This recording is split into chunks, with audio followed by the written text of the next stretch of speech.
1517 Podcast Network. And as always, we are your hosts, Christopher Gillespie. Chillin' and willin', maxin' relaxin', this and every morning. And I am Donovan Riley. Welcome to everyone who shows up for the live stream, everyone live on social media today, and for all of you listening in the future. Well, or in the past. One of the if we've invented time travel. That's fair. And in the past. Hopefully you're out in the barn milking the cows and not listening to our or listening to our podcast while you milk the cows. On a vintage iPod that you yes, took back. That's right. The kind of back runs to the on future nuclear situation. Now. Yes, Yeah. nuclear battery. But one of the students in class did not do their homework for this week, and so I get to charge forward for a second week in the row with my chosen reading, which is coming from the High Hallow, Tolkien's Liturgical Imagination by Ben Reinhard. You're getting all the inklings this Lent. But this is a fantastic book that I cannot recommend highly enough, not only for Tolkien fans, but if you're a fan of historical liturgy, if you're a fan of anything that Tolkien's done as far as his writings and his work with ancient myths and legends and folktales, and being a devout Roman Catholic, and all the work he did with the Grail legend and the Mass in the Middle Ages, this is the book for you.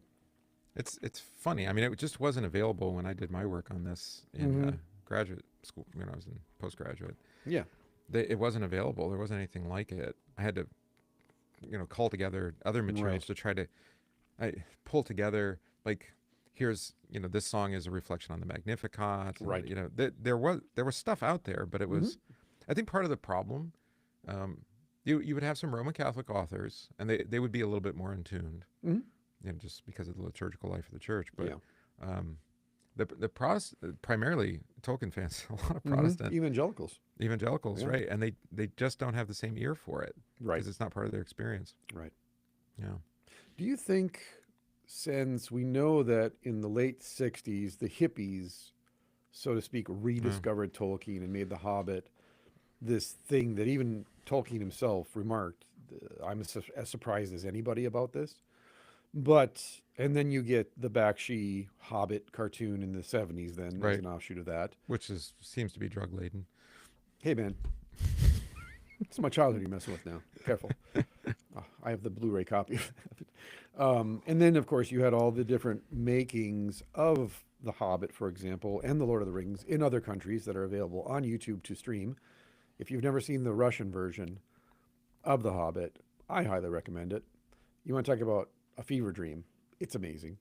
But then because I wonder then that, yes, you have modern Protestants and American evangelicals, discovering Tolkien as well around the same time, which I don't think is an accident. But then I wonder if that turned away Roman Catholics until the more tradition-leaning movements became more popular in the Roman Catholic Church. Yeah, maybe. The counter to Vatican II, for example. Yeah, you had the Society of Pius X, I think it was, right? SSPX.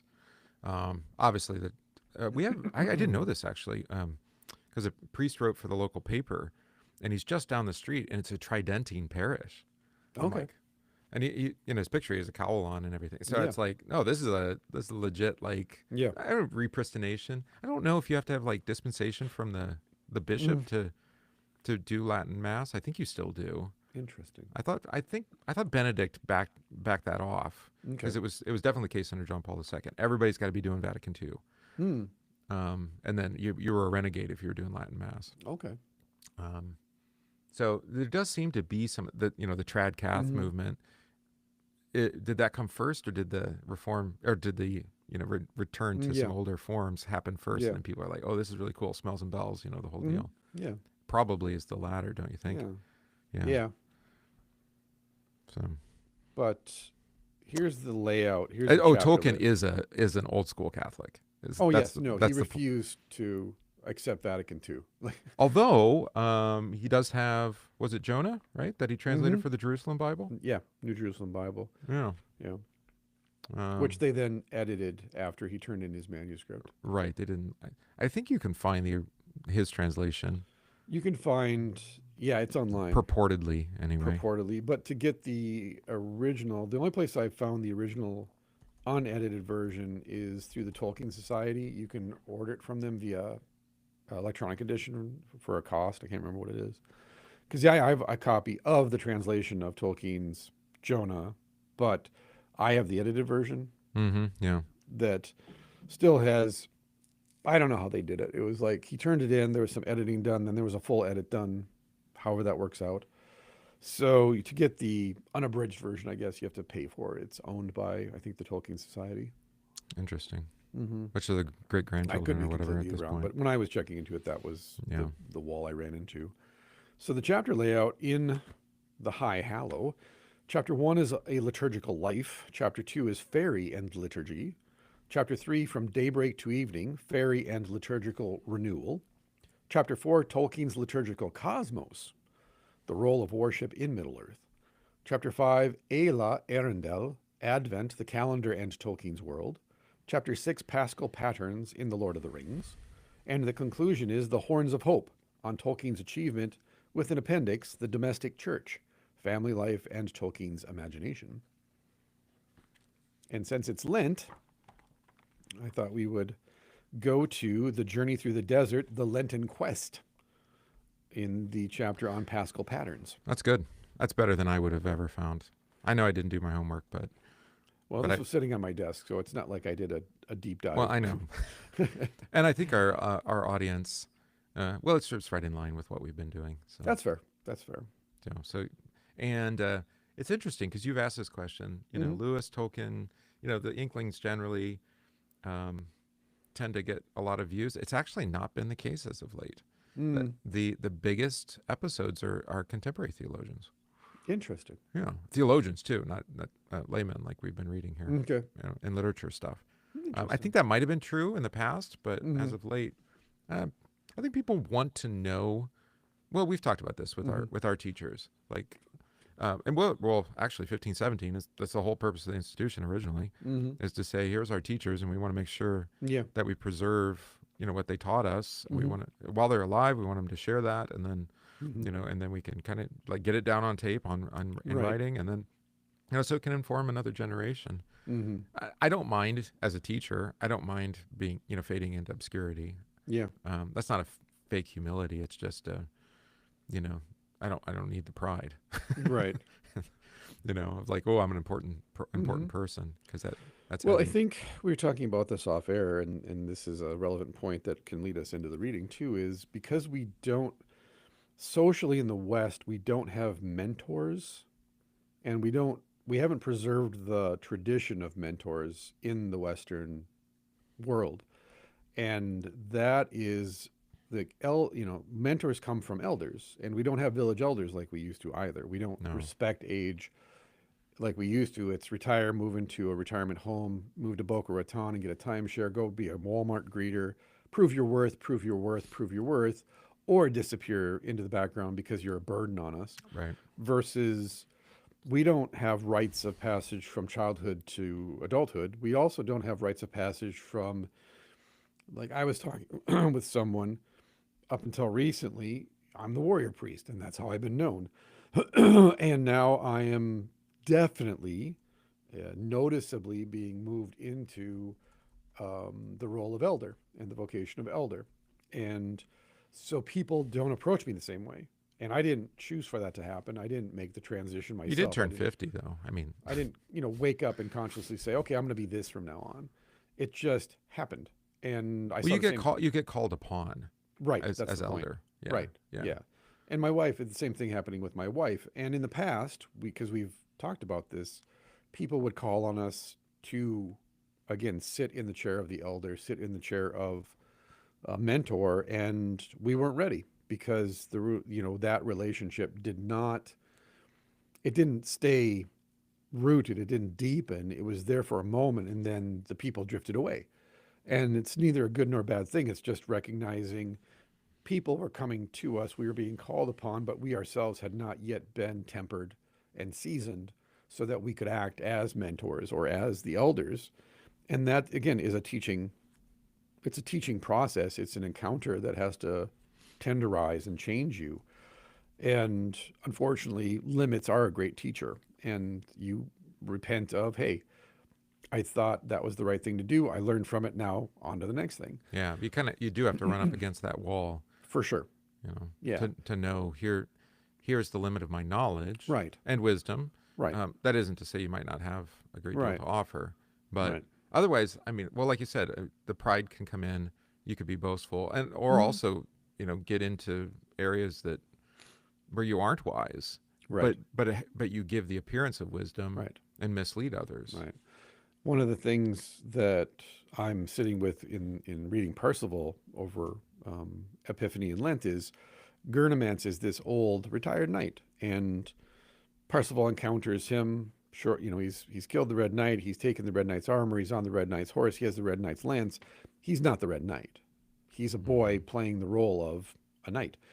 And Gurnemanz recognizes this as soon as he sees the Red Knight. He's like, "You're not the Red Knight. Your shield, you're not holding your shield like a knight holds his shield, and your lance is dipping, and you're just a mess."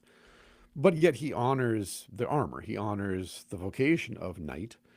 And yet, in mentoring then Parsifal in how to be a knight and live the chivalric life, he then says, "Hey, I had 2 sons. They're both dead now. Right. I'd really like you to marry my daughter." And of course, now he's crossed the line. Mentors are not fathers. They're not intended to be fathers. And when the mentor becomes the father, everything kind of descends into chaos then, because you've confused vocations, you've confused callings. And like you said, Gurnemanz isn't doing this to kind of trap Parsifal and like make him something, make him into a virgin. He's saying, "I've lost my sons. My daughter, you're a great man. You're an honorable man. I respect, that you learned from me and you're advanced so quickly. And you're the type of person that I definitely want to see as my son-in-law. And my daughter likes you. You obviously like her. You're making eyes at each other every night at supper." But yet Parsifal's like, "I can't stay. Like, this isn't my destiny. Like, my destination is somewhere else. And I don't know where that means. I don't know where I'm being led to, but I definitely know it's not your table." And you have to be very careful then to not turn the relationship of mentor-mentee into something that was never intended to be. But in our society, we don't even have that. So therefore, the confusion is constant, because you have people running around trying to find father figures, masculine figures, mentors, elders, Yeah. even though they can't necessarily name those. And as I said to you before we started, if you grow up without a father, or you grow up with a father that just doesn't show up for you as a father, then you'll leave the front door open, and any father figure will just wander in, and you'll accept them because you don't have that model Right. of like, this is masculinity, this is fatherhood, this is man, this is, you don't have that. So you're just letting fathers in the house. And of course, then some of them are going to be the big bad wolf, and you're going to learn wisdom, but it's going to be painful usually. Speaking of, did you know that the like icon or whatever for the Fabian Society Mm-hmm. is a wolf, a sheep dressed as a wolf? Really? Yeah. No. I'm like, of all the symbols to use, Yeah. like It's memorable.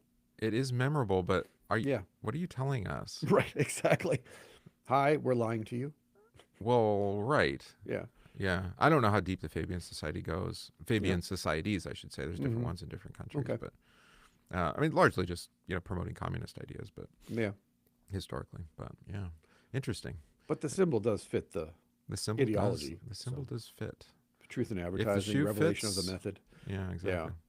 So I think that's important, though. Again, recognizing patterns, recognizing that in the United States, at least, we don't have respect for the mentor tradition. We don't have respect for the elders of the village. Not elderly. That's another thing vocationally we have a problem with. But elders, that is, we need wisdom. Where do we go?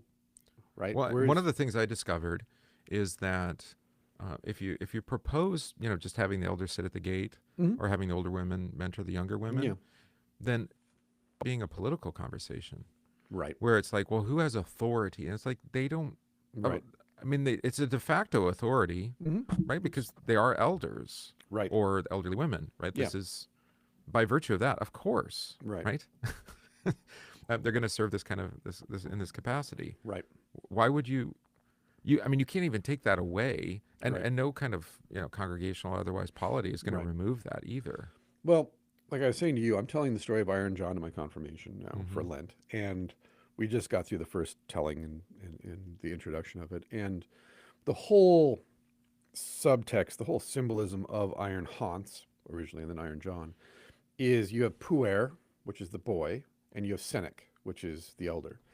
And the boy ends up going into the woods and discovers this wild man, Iron Hans, and the whole thing that, there's so much symbolism. You can spend literally years talking about it. But the point of the relationship, going all the way back to Greek myth, where it originally appeared at, of the puer Senec relationship, is inside every boy is an elder of the village, and inside every elder of the village is a boy.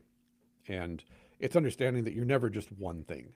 You're never just a boy or never just a man. As if there's like a transition, like a dialectic of like, now you're a boy, but you went through the door and you can't go back now. And so the rites of passage are just there to, again, ritually enact, hey, by the way, we're moving toward the other thing inside of you, the wild twin. It's sometimes called the other. Kafka writes about this in the doppelganger, where you meet your double, but it's like, wait, you're living the life that I wanted, and I'm living the life that you never wanted, and now what do we do with this? That comes from that tradition too of the puer Senec, and it's just recognizing then if you as a puer, as a boy, don't have these threshold moments, these rites, and you're not then ushered by other men and other elders into your calling as a husband, father, into an elder, you will just wander the earth lost and let elders in who may not be good, or let mentors in who may not be good. You'll let serpents in rather than looking for a tree to sit under like Gurnemance when Percival meets him. So then what ends up happening, of course, is we have an entire generation now, 2 generations, I would argue, our generation, Gen X, and now millennials, who no rites of passage, no elder, no mentor, and therefore lost. And this is why, when we were growing up, it was, well, we'll just join a gang. That's what you do. You don't have a father figure. You don't have a family. You join a gang. That becomes your surrogate family. The gang leader is your surrogate father. We understood that. Right. Whereas now it's become so diffused because it's all now online. And this is why you have a different mentor every week, and you have a different elder every week, and you have a different father figure every week, so to speak. And what's the thing that you're in favor of this week? And so you're constantly just shifting, like, will you be my daddy? Will you be my daddy? It's Doctor Who, season 1. Are you my mommy? Are you my mommy? And the whole reason is because we have a whole generation that's just lost in the woods. And so, again... And then Peter Pan becomes a father. Yeah. Yeah, exactly. Yeah. Your peer group raises you. This has been known about, again, Gatto, which we talked about last week. Gatto wrote about this, that what ends up happening is you get mentored by your peer group. Well, and that's the goal. I mean, that is the goal. I know, but it's the worst thing possible. We talked about the Disneyfication of adults. That's an offshoot of this, is be a child forever. Lost boy, yeah. But read Pinocchio and see what happens when they're lured to the island with Dumbo's promises of sweets. When he goes off. Yeah. He gets separated from his mother. Yeah, he's captured and forced to perform for the circus. Yeah, it's almost like all those 1940s and 50s cartoons actually knew something that they weren't, that we weren't being told. But yeah, that's what ends up happening is you get lured away, and then you're a captive and you're forced to perform for the circus as a sideshow act, which is a whole nother side note, because Daniel Durdorf wrote about the other, which is a whole nother, tradition there. And that was how people that weren't quote unquote normal were incorporated into society and became contributing members of the village.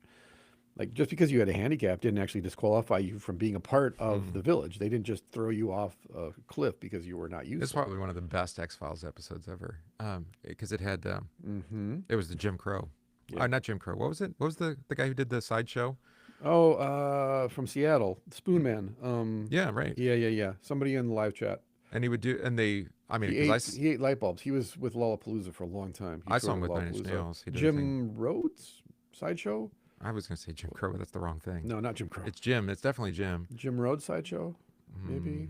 I don't know. I can't remember. Somebody in the live stream, But it had all the, like, they were doing their real things on the episode. Yeah. I remember that. Yeah, it's supposed to be like Monster of the Week, but it was really kind of funny at the end. It was great. Yeah. So we'll dive in now to the journey through the desert, the Lenten quest. Rose. It's got to be Jim Rose. Jim Rose sideshow. Yeah. Yes. Okay. I'm pretty sure that's what it was. Jim Rose slideshow. Yeah. All right. There we go. Now we Anyway, Journey Through the Desert. Journey Through the Desert. Episode on a 430, horse by with the no way, name. if anybody's counting. One of the best produced albums of the 1970s. America. It was a good album. Desert on a Horse with No Name. You know who? Oh, yeah. It was Martin. Was it? Yeah, it was George Martin that produced and engineered that album for him. That's why it sounds like the way it does. Oh, it's amazing. Yeah. So this is Journey Through the Desert, the Lenten Quest, page 134 of the High Hallow. Paschal patterns in the Lord of the Rings. Tolkien is clear that the joy of Eucatastrophe can only be successful if the hopelessness of the situation has been well and truly established. The Eucatastrophe is, in the midst of absolute destruction and hopelessness, grace and hope appear. Yeah, I mean, it's Tolkien's word for what we call being a theologian of the cross. Yes, right. That the greatest good is hidden under the opposite. Yes. Mm-hmm. So before the resurrection, we must have the Passion, Christopher Gillespie, who just referenced it, death and burial of Christ. Before Easter, Lent. Mm-hmm. The claim to that the return of the king, for example, is saturated with Lenten imagery will surprise no one who possesses even a passing familiarity with the season and the story. Yeah, I got that. I mean, obviously, Yes, everybody sees that. Yes. I got that right away. Of course. Oh, now I got to reread it. The gloom and the struggle and mortification of Lent lie heavily over all. He's going to explain. Thank God. Thus, as they prepare for war, the people of Minas Tirith are restricted to something curiously reminiscent of early 20th century fasting regulations: 2 collations or small meals, a morsel in the gray light and a luncheon at noon, and 1 full meal, the day meal about the hour of sunset. So they're fasting. I didn't ever think of that. Nice. Exemptions are made for those engaged in heavy labor. Similarly, we find that the land of Mordor is very liberally furnished with imagery borrowed from the Lenten season. It is a dark and desert country full of choking dust and ashes. We move from the western borders, a dying land, but it was not yet dead. Here things still grew harsh, twisted, bitter, struggling for life. To the desolate Morgai, where the last living things gave up their struggle. The tops of the Morgai were grassless, bare, jagged, barren as a slate. And so, step by tortured step, to Mount Doom itself, where all powers of light and life are last overcome. Yep, gotta reread it now. God, I'm dumb. Unfortunately, my problem is I don't read it every year, as some do. I cannot get the visuals out of my head from the movie. I knew that would happen. No, 100%. And it's unfortunate. 100%. The nice thing when you reread it after the films are so firmly ingrained into your consciousness is that you do notice the liberty that they took. Mm-hmm. Yeah. And sometimes it's understandable. Other times it's really kind of lamentable. Well, now that that part of it, now I watch the trilogy as the ultimate fan fiction. Oh, yeah, I just absolutely. go, this is the ultimate fan fiction movie. And then I'm like, no, I 100% agree with almost all the choices made in the movie. Right. For the sake of the to movie. translate it to film. Yeah. Right. But as far as, you read the book and go, oh yeah, Tom Bombadil. This is super necessary for the story to proceed. But I mean, like I can see in my mind the the dying lands. It's 100%. Yeah. Because I think they do a good job of that. Yeah. Right. But to read it in Lenten terms, it's like, oh no, there it is. It's obvious. Yep. Okay. Now that you've pointed it out, it is obvious. Well, and we've talked about it before, I think in some other contexts, but the time references that Tolkien makes are liturgical time references. I'm sure they do it in this book too. Right. Right, with Advent. But don't they set out in Advent? Well, they sent out, they go from Rivendell at the beginning of Christmas. Isn't it Christmas Eve? December 24th. I think it is. Yes, December 24th they set out. Yeah. Yeah. Yeah. There's a X feed. Well, I don't know if it's still active. It was on Twitter before that would just post on this day in Lord of the Rings. Yeah, right. Because there's so many time references that you can say, we're on so many days from when they left and all that. I don't know what you're talking about. I wouldn't even know about those things. Said the person who wrote an entire liturgical calendar around the Lord of the Oh Rings yeah, and the that's right. Hobbit. I have that I sitting did, somewhere. yeah, the high feast days. Mm-hmm. So as the journey through this blasted wasteland, Frodo and Sam provide by far the clearest Lenten echoes of all. In their month-long trek before the breaking of the fellowship to the destruction of the ring, their increased reliance on the quasi-sacramental lembus bread, which, quote, had a virtue without which they would long ago have lain down to die, a potency that increased as the travelers relied on it alone, unquote. I got that part. I got that. That's good. We did, Yeah, yes. that was a little on the nose. The endurance of hunger and thirst and thorns and whips. Above all is the gradual kenosis, the emptying of Frodo. Hmm. He is stripped of everything he owns in the tower of Cirith Ungol. He casts aside all earthly encumbrances to lighten his load in Mordor. And in the end, even his memory is emptied. As Frodo says, as he approaches the final stages of his journey, quote, no taste of food, no feel of water, no sound of wind, no memory of tree or grass or flower, no image of moon or star are left to me. I am naked in the dark. Hmm. So Christ figure then. Yeah. Yeah. This journey of mortification culminates on March 25th. Oh yes, this is where we were going. Once again, the traditional date of Good Friday. Why? Well, Because you die on the day of Mhm. your conception. Right. Yep. Yeah. And so you backdate it 9 months before Christmas. That would be Mhm. March 25th. Yeah. Yep. Does the East still celebrate it? Yeah, because they don't use the lunar calendar. Mm-hmm. So I think they still use March 25th, don't they? For the Greater Lent and the Lesser Lent, No, for Good and Friday. the conclusion of Good Friday, or I'm sorry, conclusion of Holy Week. Yeah. Well, I think guess it so. depends on what day. Well, no, Yeah, Good Friday is of course going to vary in date. I Well, don't know. that too. The I don't know. traditional date. Yes, we're in agreement on the traditional date. I think so. Okay. Yeah.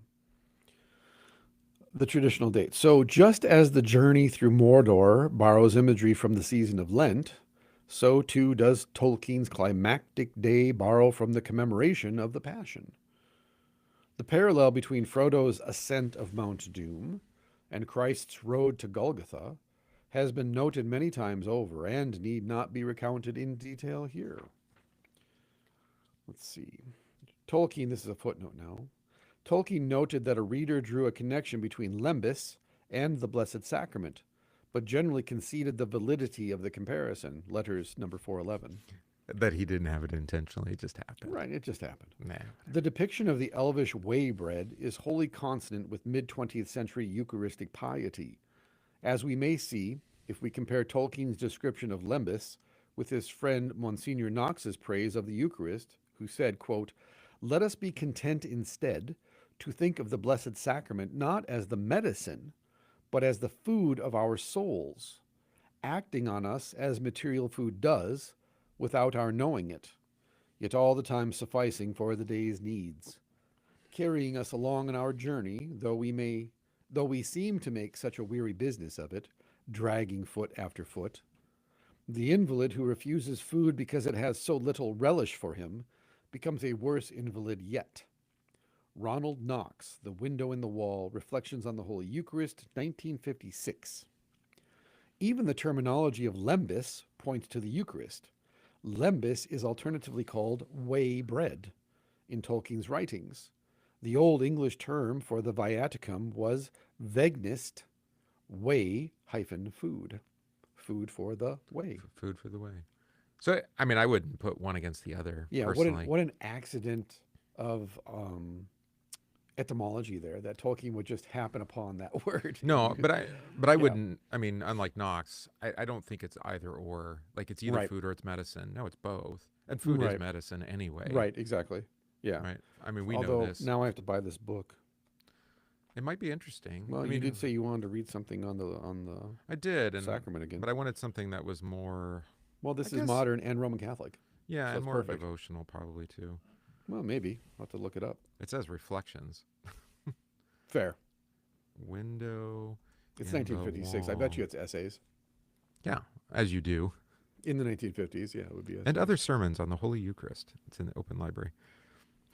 Oh, he has a great middle name, Ronald Arbuthnot Knox. There we Roman go. Catholic. He is Roman Catholic, of course. I mean, you Yeah. expect that. I don't think you would be reading an Anglican on the sacrament. No, I don't think that would happen. Oh, maybe. I don't know. I don't know if you'd be Not for Tolkien though. be his friend. Here's a first edition on eBay, Ooh, how much? $34.50.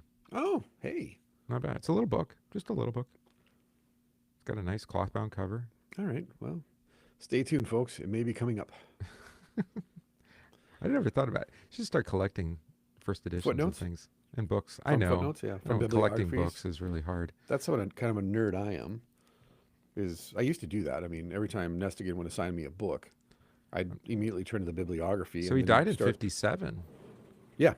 So he must have published. That must have been the last thing that he did then, or they published it posthumously. Oh, like Lewis. He was a radio broadcaster. Oh, So kind interesting. of yeah. So he was a high reputation as a classicist, Yeah. ordained as a priest in the Church of England, went to Trinity, Oxford, and then left in 1917 for Catholicism, became a priest in the Catholic Church in 1918. But Interesting. remained at Oxford until 39 as Catholic chaplain. I wonder if any of those broadcasts are on YouTube. He is known for the Knox Bible, which was a translated of the Vulgate. Oh. Well, Okay. I know who From- he is. yeah. He Now, also produced several works of detective fiction. as one does. Well, Father Brown or whatever. Yeah, I was right? going to say influenced by Chesterton, possibly. Yeah, exactly. Nice. That's an interesting crowd. That Oxford crowd is just Yeah, an right. interesting crowd. Wow. But he's a classicist, so no, that's the connection, really. with Yeah. Tolkien. I like it. And a Catholic. And so the parallel between Frodo's ascent of Mount Doom and Christ's road to Golgotha has been noted. There are similarities. It is, however, worth noting that Frodo and Sam are not alone in their ascent. By curious coincidence, very nearly all the good characters find themselves on a hilltop on the fateful day. Aragorn, Gandalf, and the hosts of the West make their last stand on hills of slag before the Black Gate. Even Faramir and Eowyn are on a high terrace of Minas Tirith. The day itself is characterized by a stifling dark and the shadows of death. The destruction of the ring is followed by an earthquake. There comes a rumble rising to a deafening crash and roar. The earth shook, the plain heaved and cracked. It is difficult to survey all this without being reminded of the biblical narratives of the crucifixion, when there was darkness over all the earth, and the earth quaked and the rocks were rent. We may even hear in Frodo's presumptive farewell to Sam a distant echo of Christ's consummatum est. Quote, "The quest is achieved, and now all is over. I am glad you are here with me, here at the end of all things." It is finished. Oh, now I'm going to have to use that on Easter. Ah, it's so good. It's so Instead good. of "it is finished," here at the end of all things. Isn't that great? Yeah. Yeah. Yeah. How could you not get turned on by this stuff? It's fantastic. Right. But then I don't know if he's going to make that comparison. Mm-hmm. But who alone is left with Jesus? Mm-hmm. Who's the dearest friend? It's John. Right? Yeah. It's just the two of them and the Mhm. women. The beloved disciple, Sam. The beloved disciple Sam. Yeah. Hmm. It is there. I mean, he Yeah. serves him, comes Mhm. alongside, Yeah. takes into his care his mother Mm-hmm. in death. Yeah. I don't know. Yeah. Now Sorry, we're going to be folks. lost This is for a gonna be while. a really boring podcast because I'm in my own head with all this stuff, thinking about it. But how, again, as a banned books podcast and reading stuff that isn't very popular in our church anymore, it's kind of a remnant, let's call it that. Our friend, our 1517 friend Sam Schultheitz, for example, Yeah. and I share this stuff all the time as well. And there's a few of us of this ilk that are just kind of nerdy about this stuff. But It's pastorally- a homeschool thing too, though. sure. So, I mean, outside of the pastors who are It's almost interested, it's almost like when you decide to homeschool, someone just shows up at your front door with a volume of, start with The Hobbit and Yeah. and Narnia. and then go backwards into classical ed. And, Right, yeah. but we talked about this before. Mhm. I mean, when you have Sayers kind Yeah, of being the yep. spearhead of classical education in the Oh, U.S., and she basically reimagines the Arthurian legend for you. right? Yeah. And then obviously the connection then with the rest of the Inklings. You're right. She's an Inkling adjacent, but close Mhm. enough. Yeah. You know, it all the whole classical movement Mm-hmm. is bound up in in Right. well, in fantasy literature for whatever Yeah. reason. Right. Well, I shouldn't say for whatever reason. We know It's why. obvious because Myth if and you get a legend is, classical education, then there it is. Yeah. yeah, yeah, It's inescapable. it's inescapable. Hmm. But it's not the same as like, what was the guy that did Percy Jackson and all of those, Hmm. where it's just like Greek and Yeah. Roman, and That's a different thing, though. they're It's a not the different thing. same. Yeah. Well, I think he doesn't write with purpose. He just borrows characters Who's that? and story. What's his name? Not Reardon. Who's the guy who did the Percy Jackson stuff? Rick Riordan? Is it? It is Rick Riordan. Is Yeah. it Rick Riordan? Yeah. Yeah. Yeah. No. I don't. I mean, I've read a few of them. I haven't read all of them, Hmm. but I don't find them. It's kind of like we're going to take these characters and put them in today's context, Yeah, and they're right. going to tell a modern story. They're not going Yeah. to tell a mythological story anymore. My kids liked them when they were around 9 years Mhm. old, and then as they got older, they discovered this, and then Well, it's went, kind of "Ah." flat. They're kind of flat. Right. Exactly. Yeah. Yeah. Yeah. Once my kids discover the Odyssey, for example, to your point, then it's like, well, that was nice, but this is so much better. This is wild. Mm-hmm. Yeah. Yeah, and I think it's the. I don't know if it's terribly intentional, but just the layering of meaning Hmm. that Right. you don't. Well, Tolkien talks about this, that he Mhm. doesn't write with an agenda. You know, he's Right. not like, and he didn't even know how to finish Right. with Mount Doom. It took Mhm. 10 years to write Mount Right. Doom. Right. It had to come. It wasn't something. Well, exactly. Like Martin says, when we're in the Parsifal class, I've lived with this story for 20 years before I've even thought Right. about approaching it to teach it. Well, here's the language of sub-creator, right? Right. Exactly. It's like, unless the creator bestows you with the gift, Right. there is no. Well, like we just talked about in relation to the elder and the mentor, Hmm. you don't just get to choose that, No. because that's usually then it becomes a kind of Dr. Frankenstein situation where you're just trying to create this weird simulacrum of yourself. Well, and today we just called it AI slop. Yeah. You Right. know, where it has no nous. It has no. Right. It has no. What do you want to say? I mean, like strange origin, I guess. Like that it comes from outside you. Well, I think because Because you've talked about this with poetry and other writing. Yeah. Right. Right. And the Greeks called it a muse. I think it's Mhm. divine. It's Well, different. of course. Than Yeah. Yeah. It's the Holy Spirit. that. Mm-hmm. You know, that's what it is. Yeah. And so then I was just listening to this week in Liturgies of the Wild. It has to, well, one, it has to come to you, Mhm. and that isn't something you can choose for yourself. And then all stories are seeking wisdom. That's the purpose of stories. The good stories, I should say. All good stories have one goal, one purpose, which is we're seeking wisdom. You know, give us wisdom, show us wisdom. Which means, since Jesus is wisdom incarnate, all stories are ultimately seeking Jesus, whether they're aware of it or not. Right. You can call it a muse or the collective unconscious, whatever you want to call it. It's still Christ. You're just avoiding the big elephant in the room here by Can calling you it do it in an Krishna. inverted way though too? Tell a story that is intentionally like contra Christ. No, It wouldn't be a good story anymore. because the whole reason it's contra Christ is because Christ is there. So it would be nihilistic or Right. self-absorbed or something. Ultimately, yeah. Yeah. But yeah, it'll become an anti-hero, an anti-type, Right. Right. anti-typos, right? And I think then We call them black pills, but yeah. Sure. Yeah. But I mean, Peter uses this language in his first letter when he talks about the flood being a type, a Mhm. tupos, Mhm. right? And he doesn't mean it's like baptism. He's saying, no, this is a symbol of baptism. There's an actual baptism happening in the flood. There's a death And in the Red Sea and yeah. there's a resurrection. Yeah, these Yeah. are all types of baptisms because well, this is the reading for this Sunday, actually, that they were baptized in Moses, not into Moses, but they were baptized in Moses passing through the Red Sea.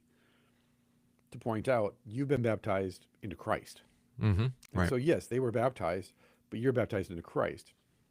So, yes, there's a variation on theme here. It's a symbol, but it's a different kind of thing. And by You're the not way, baptized we in probably need to Moses. rejuvenate Moses's reputation a bit, because he can be a phenomenal gospel preacher, Yeah, for sure.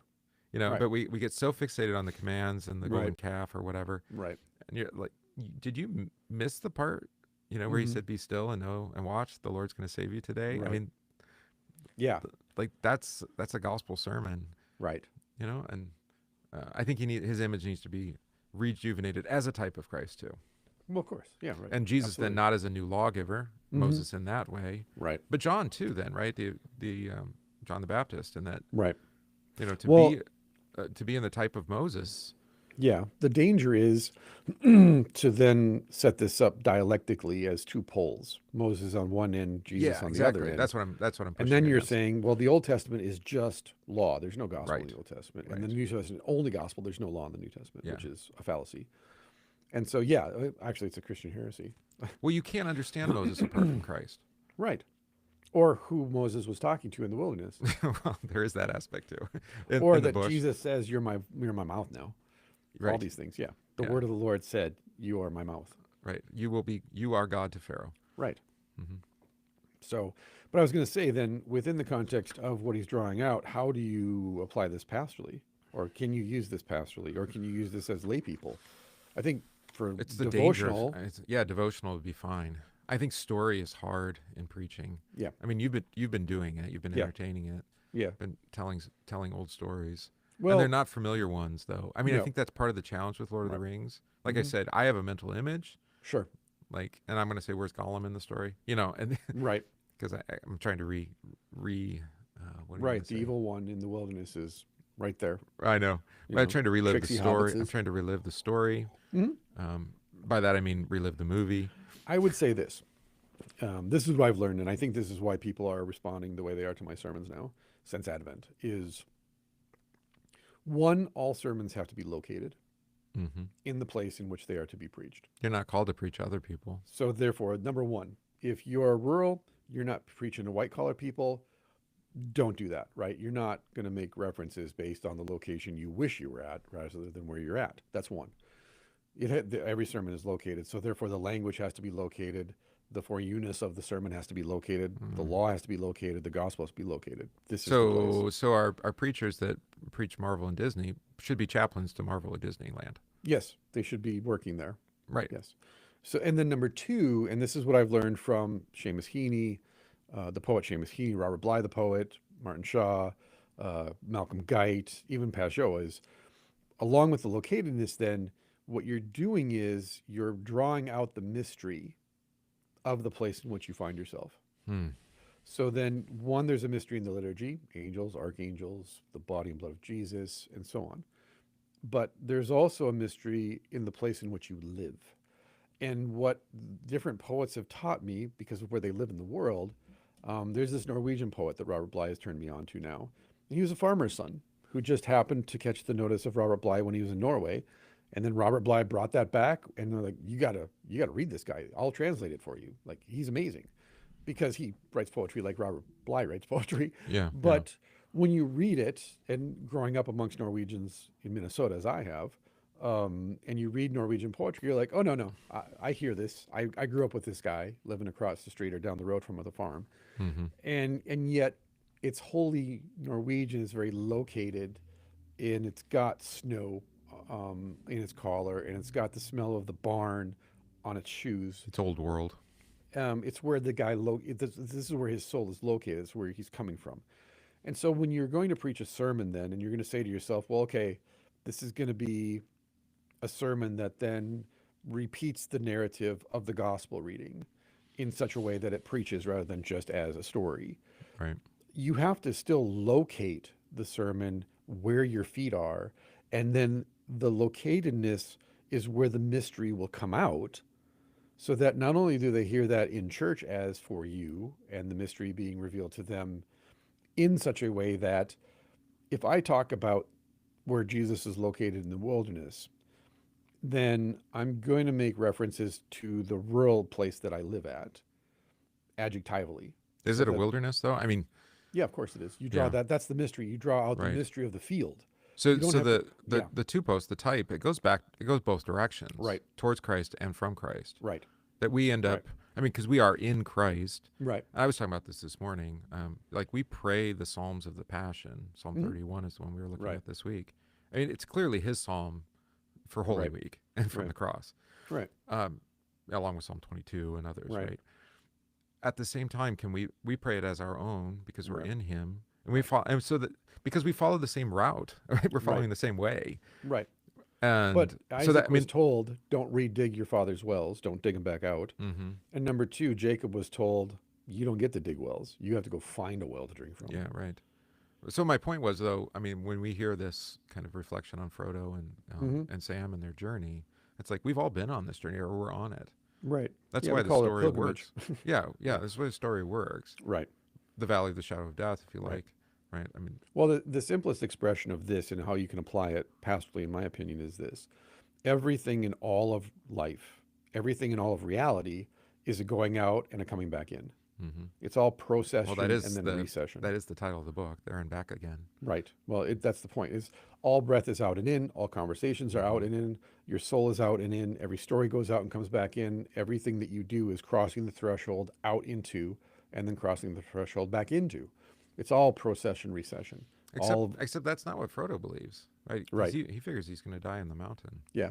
We all do. right? We all assume we're going to die Yeah, out there in the wilderness, lost, and not ever Right. find our way back home. right. Versus, well, again, that's And he doesn't go back home. He goes to the distant land, right. He goes to the east. Right.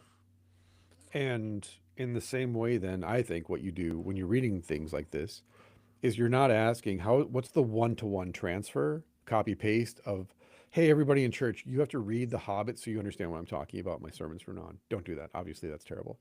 Right? Again, go get a Or job. Beowulf or whatever. Right. Exactly. Yeah. Same thing. Yeah. For me. Right.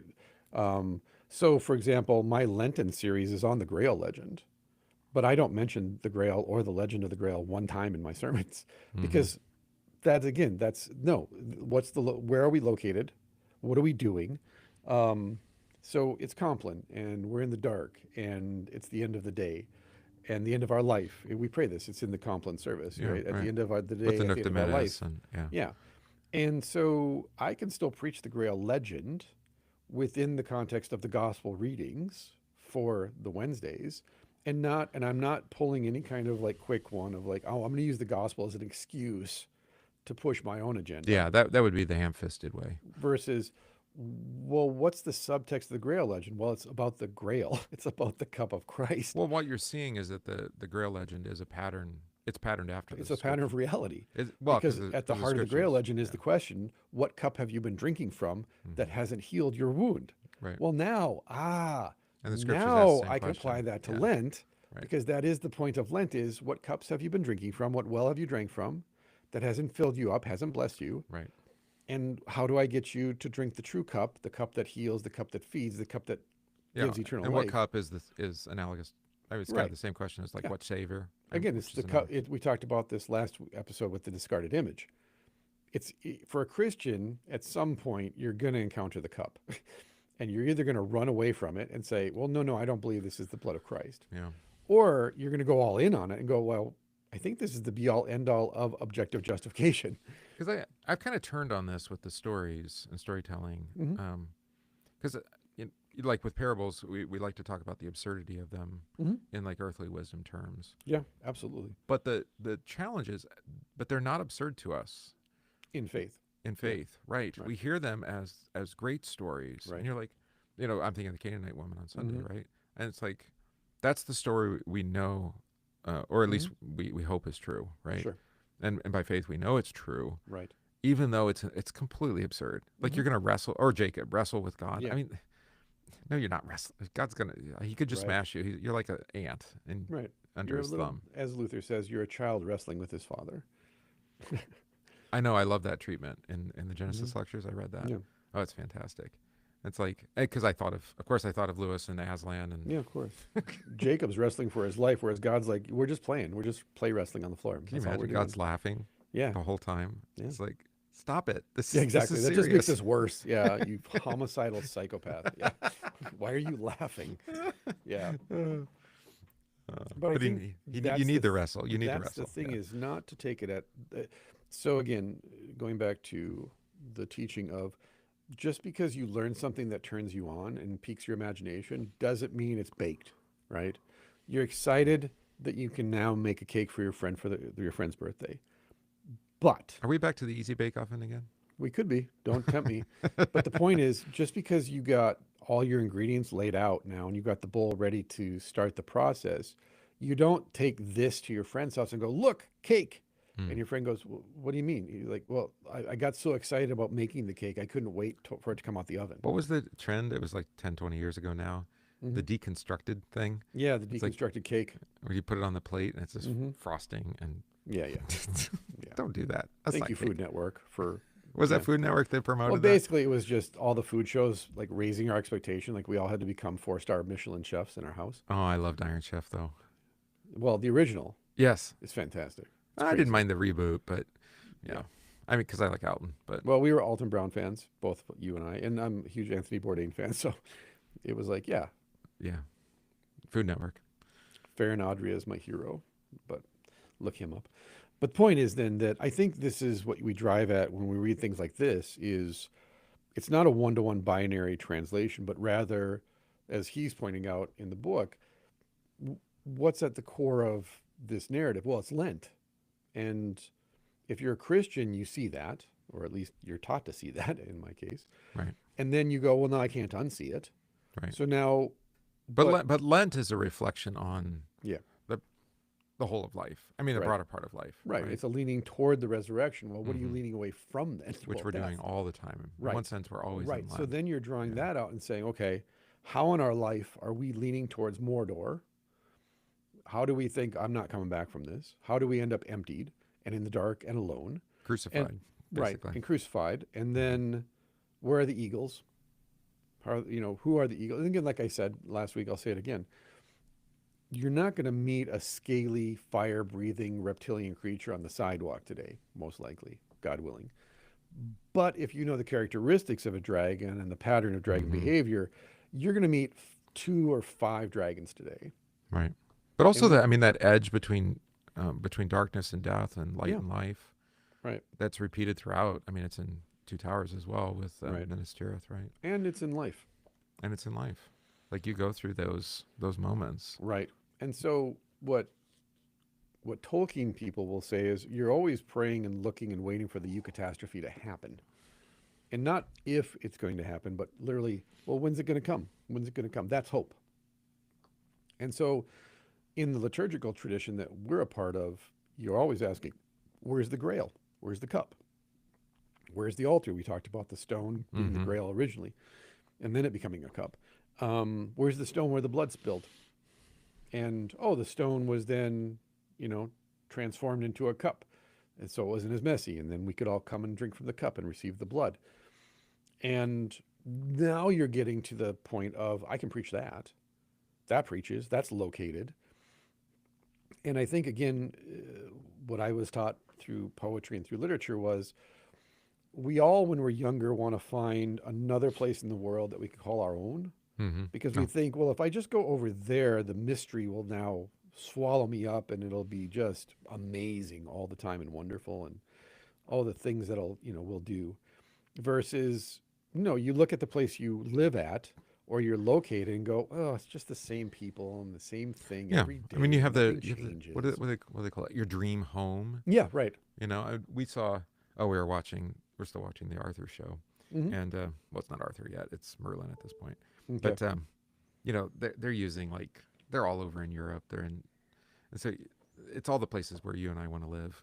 Right. Where there's moors or there's craggy Mountains and cliffs fjords and yeah. yes, exactly. It doesn't matter if it's Scandinavia or it's the other islands or Just not here. right. And you're like, well, what is that longing for? And it's for the resurrection is really what it is. Yes, 100%. Because you look at that and you're like, it's beautiful. Yeah, I want to live next to a lake that's at the base of a giant mountain that is swallowed up by clouds. I've never heard about And I'm this literally place before. staring at a Yes. cosmic mountain right in front of me, and it's the exact same thing. Like, Okay, and yeah. if we were there, we still would be longing. That's the Well, no matter problem. where you go, there you are. Yeah. As Pogo said, we have met the enemy, and he is us. And that's the hard thing. It's like, so you're there, and then it still wouldn't be enough. It's still not enough. Right, You say, I could retire there. Well, you mean die. right, But so it's still not your home, eternal Right. home. Yeah. right. But it'd be a lot cooler to die It would be a lot cooler to die there. That's true. on a fjord or, yeah, Or, in the mountains on a hill of in California or Ireland, something. in I mean, you could do Westmeath. it. I'm just saying. I know. Yeah. Die where Why? my family That's comes got to from. be like primor. It's what do you call It's it? It's like primordial. yeah, Yeah, it's like genetic written into memory. our. It's written Yeah, into our epigenetic genetic memory. memory. Yeah, there it We is. That we is. have to There's get back. some We have to mysticism get for you. back. We have to get back. Right. Well, I no, mean, 100%. I would even do like northern Germany. I'd be fine with that too. Yeah. Yeah. Yeah, just in the woods. It's good. Hmm. Yeah. Yeah. So I have that too. Oh, if I could live in the Black Forest, I know. I just want to be, again, I just want to live in the woods, Siberia, have my little chapel, just Well, be it's that amazing how guy. many Germans ended up in Siberia. Yeah, I mean, funny. yeah. Well, Yeah. for some reasons. But no, And you're absolutely right. Is it's all driving towards the resurrection, and hmm again, as I said, if you break down the story, at some point you have the big picture is every story is where's the wisdom? Like we seek wisdom. yeah. So then you're asking, well, what is wisdom or who is wisdom? It's Right. Christ, and then you go, well, this isn't Christ, so is this really wisdom? No, it's foolishness actually, and yet you're teaching it as though it's wisdom. Versus, no, you can teach the Stoics even though they're fools because they didn't know Christ, because they're still hunting for Christ. And so, hmm reading Marcus Aurelius, for example, or Epictetus, if you're a Christian, you're like, oh, this guy is so desperate for Jesus. Like, that's Right. obviously that's what he's hunting for.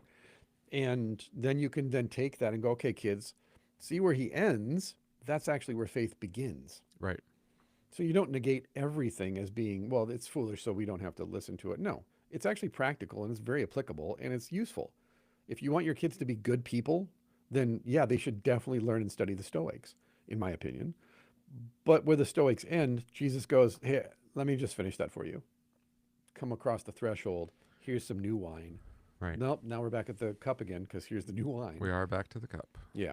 And so I think with Tolkien, because he is a devout Roman Catholic and very anti-Vatican II and very medieval, even if he wrote fairy tales for children that were set like in contemporary Great Britain, they would still reek of this. Yeah. He can't escape it. He there's no way he could escape it. It's written into his very being. And to be fair, he was telling the story to his children all the time. Well, arguably, if you're going to write, any kind of fiction, and you Mhm. are in Christ, you're baptized in Christ. Yeah. I don't know how you're going to avoid it coming out. Hmm. I mean, Hmm. the question with like Rowling, was she more Christian before she wrote or after? Right. I would argue after. Hmm. She didn't start there. She was just coming out of a divorce and messy, Right. mixed up life, and She was hunting. she was hunting, Yeah. for meaning. Yeah. Where can I understanding. find a good man? Well, Well, I that know is part of the story. Yeah. I know one good man, but he's the only good man. hmm So, And then, and the other aspect too with these kinds of stories and why they're challenging maybe for preaching is they don't correspond in the way of Right. typography like you see in Right. Scripture. right. I mean, they do correspond in a broad sense, Exactly. but not in a typological sense. I mean, there is no one Christ figure in Lord of the Rings, Right. which is great actually, Mm-hmm. Yeah. right? Because all of them are in Christ in their Right. own way. Right. I mean, even it doesn't matter. We could pick a character. We don't have to get Mhm. into that detail Yeah, level yeah. of detail. But I mean, the fellowship is Right. the church. It's Christ Right. present It's with the them all. apostles. It's the yeah. apostle. Yeah. Yeah. So you have that whole, and they're unique, and Mhm. there's betrayal, and then redemption, and you have all Yeah. of that happening within the story. Mm-hmm.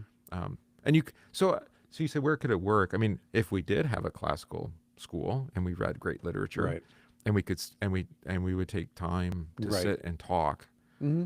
rather than lecture or say here's what's on the test, Right. and just read it and consider it. Right. That would be a great context. Right. Well, and what I was driving at from my side with the question is, it's not binary. It's not a one-to-one, but rather think in metaphors, right? Think in the metaphors, think in the symbolism of it, and go, okay, like you said, okay, they're in the wilderness. Well, where's the wilderness where I live? So, one of the things that I've been reading the past couple of weeks is, again, in the Middle Ages, it was pretty common knowledge that outside of the altar, the closest where heaven and earth touch, and they're the closest, is the garden, right? Like your actual garden, like the actual field. Mhm. And so the I feel like we closest talked about this last week, didn't we we? might have, Okay. but redundancy is okay because not It everybody is. heard last week. Repetition is the But mother of learning. again, outside the altar, it's barefoot in the mud in April, where heaven and earth overlap because you're in a garden, you're in the garden, and you receive that in faith. That this garden that I have in my backyard or this back field or whatever, this is like you said with the mountain. I'm just really leaning towards the resurrection here. I'm leaning back toward Eden. Well, what if you live in the city and you Right. don't have dirt? right? Well, you can still get back to the garden. It's just on a smaller scale. You're going to have plants, house plants, for example. Or maybe you have a terrarium in your apartment, or you convert one of your rooms into kind of a greenhouse or whatever it may be. But the hunger to get back to Eden, you might have a pet. That's the hunger to get back to Eden. And you're then asking, okay, well, not everybody, just kind of switch gears to this. Not everybody in church has a pet, a dog or a cat or a canary, but that drive, that metaphorical leaning towards Eden looks that way. And so you may not have a pet, or you may not have a child, or you may not have a garden, but the yearning is there, the drive is there, and the pattern is there. And so you have to ask, in the location, in your zip code, where is that happening? And what does it look like? And like I said, what you're doing is you're looking for the mystery inside where you live, rather than looking somewhere else and saying, well, the mystery is so obvious over there. The fjord, the forest, the mountain, it's so on the nose.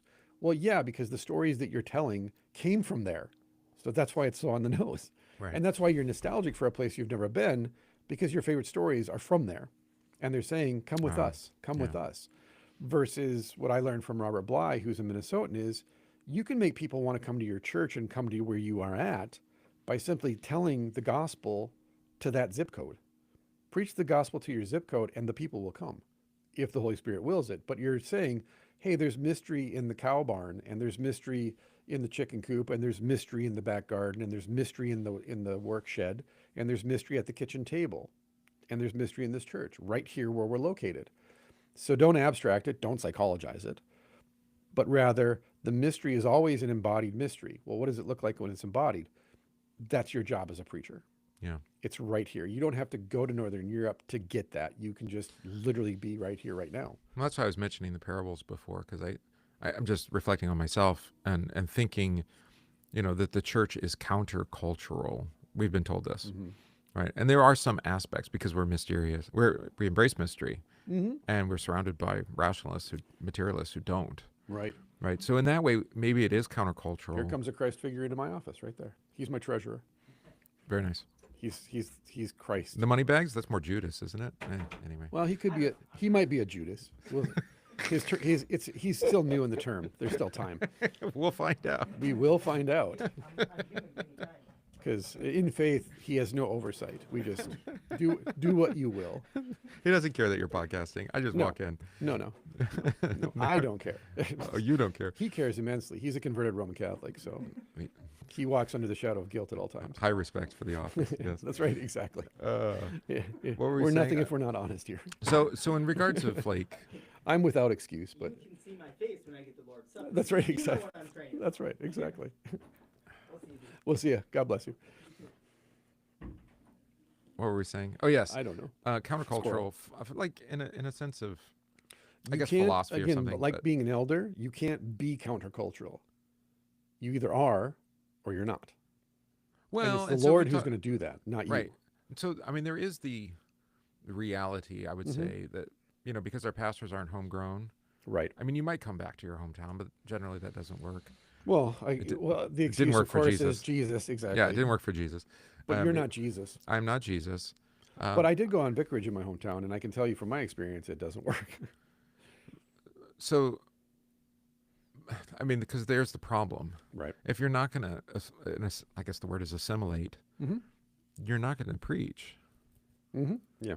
I mean, you'll be like an academic. You'll Right. speak about theology, but there won't be any, like, Well, it what's matters interesting here. to your point then, now that I'm thinking about it, is the people that evangelized, for example, Great Britain and Ireland and Scandinavia were from outside that. Yeah, no, I know. But then the converts from within it, they usually ended up leaving and going somewhere else to evangelize. So you have Irish monks, for example, going to France or going to Germany or going to Syria even to evangelize.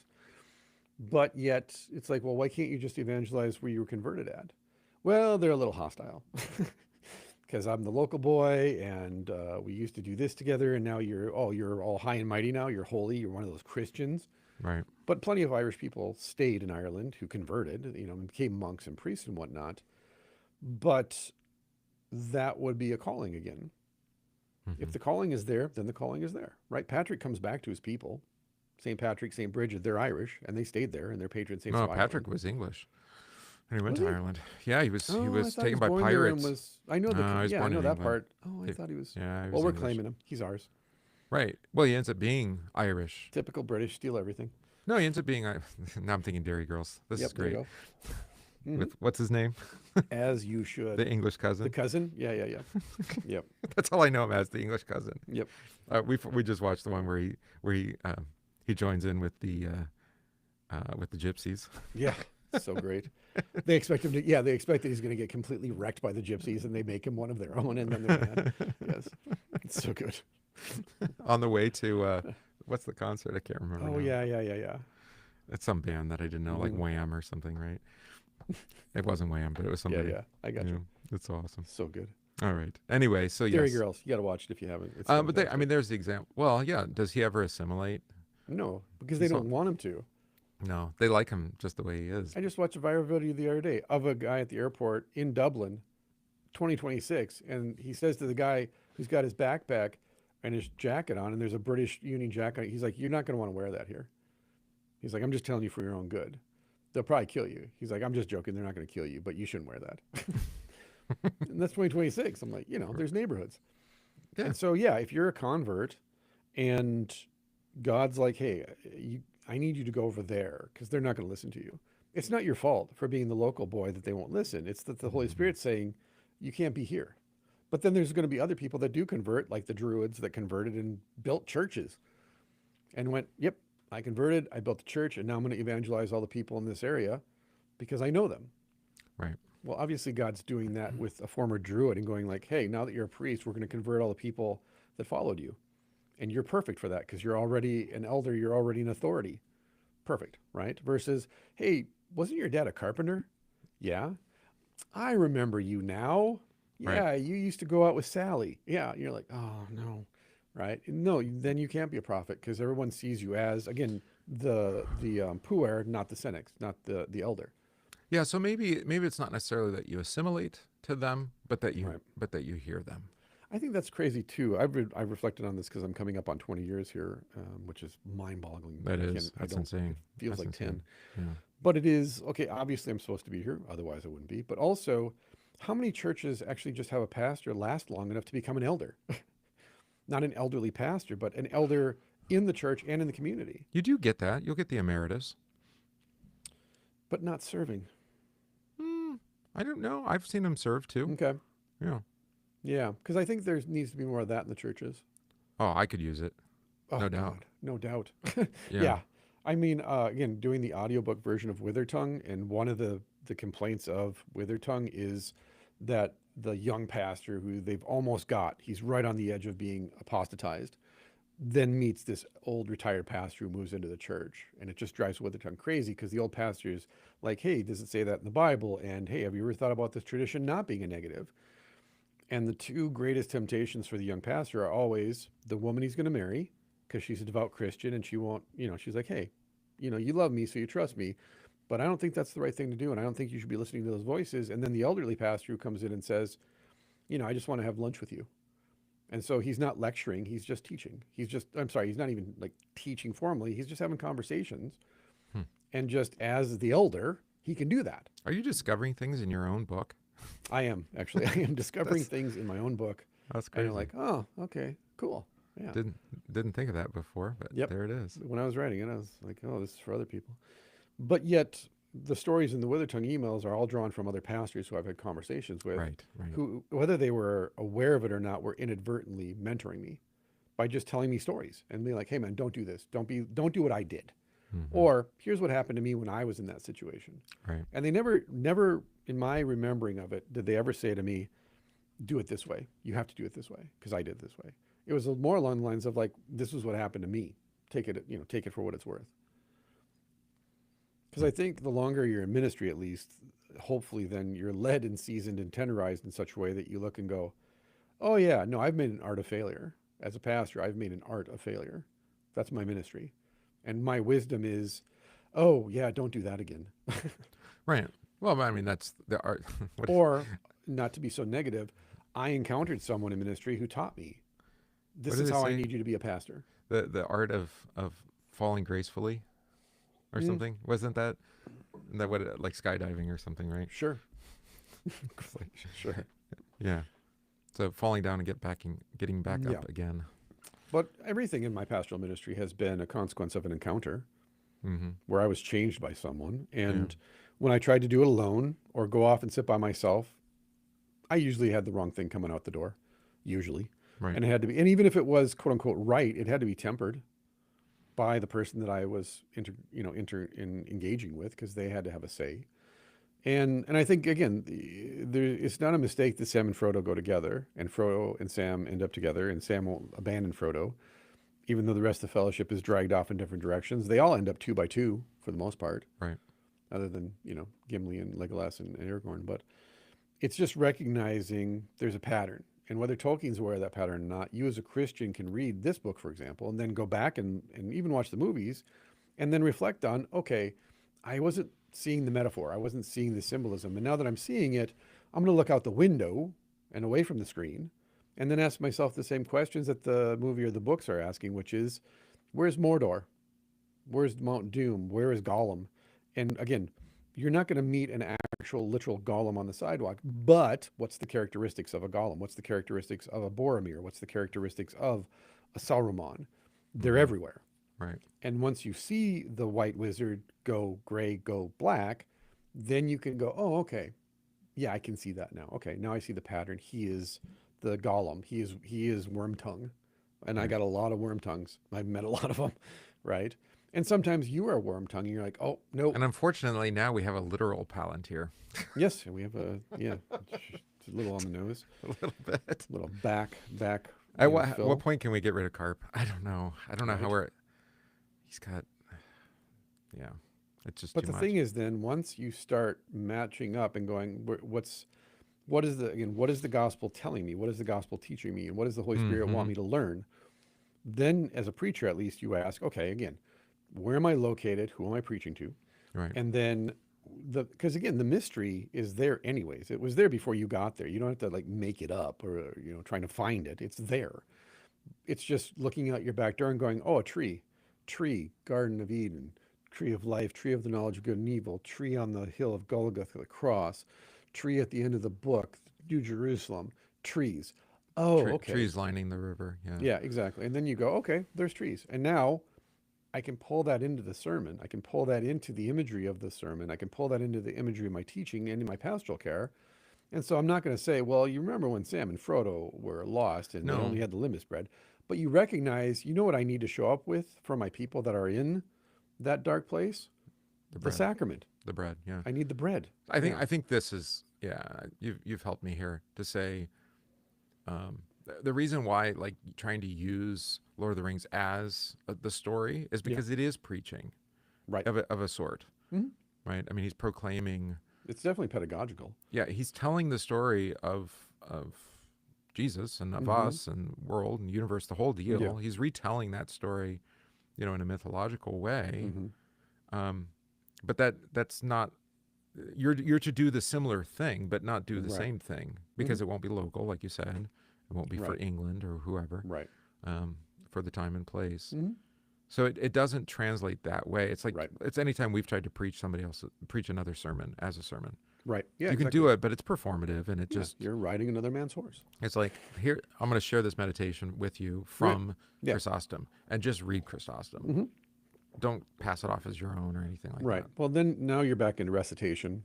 You're lecturing. It is. Versus I'm going to quote unquote summarize Chrysostom or paraphrase Chrysostom, meaning I'm going to teach you what he was teaching, but I'm going to do it again. Because he's teaching what the scriptures taught. Right. It's just that he lived over there and he talked this way and that was that. And I'm going to talk about it and I'm going to say the exact same thing, but I'm going to use language that you understand.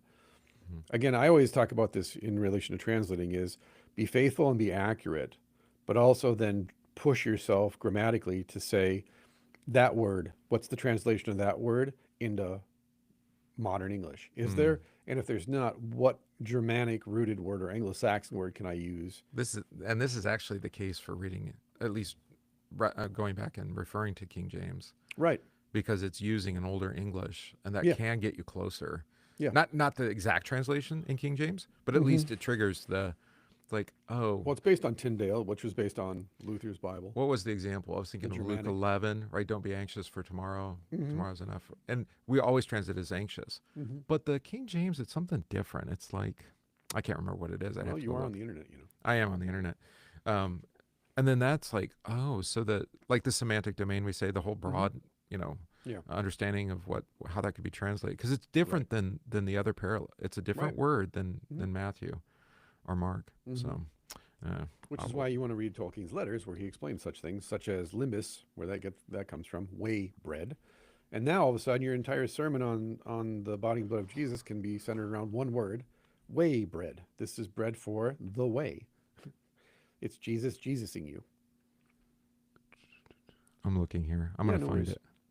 So from death to life, then, it's not the end of all things, however, merely the end of an age. The destruction of the ring represents the definitive end of Sauron's reign on earth and ushers in a new order.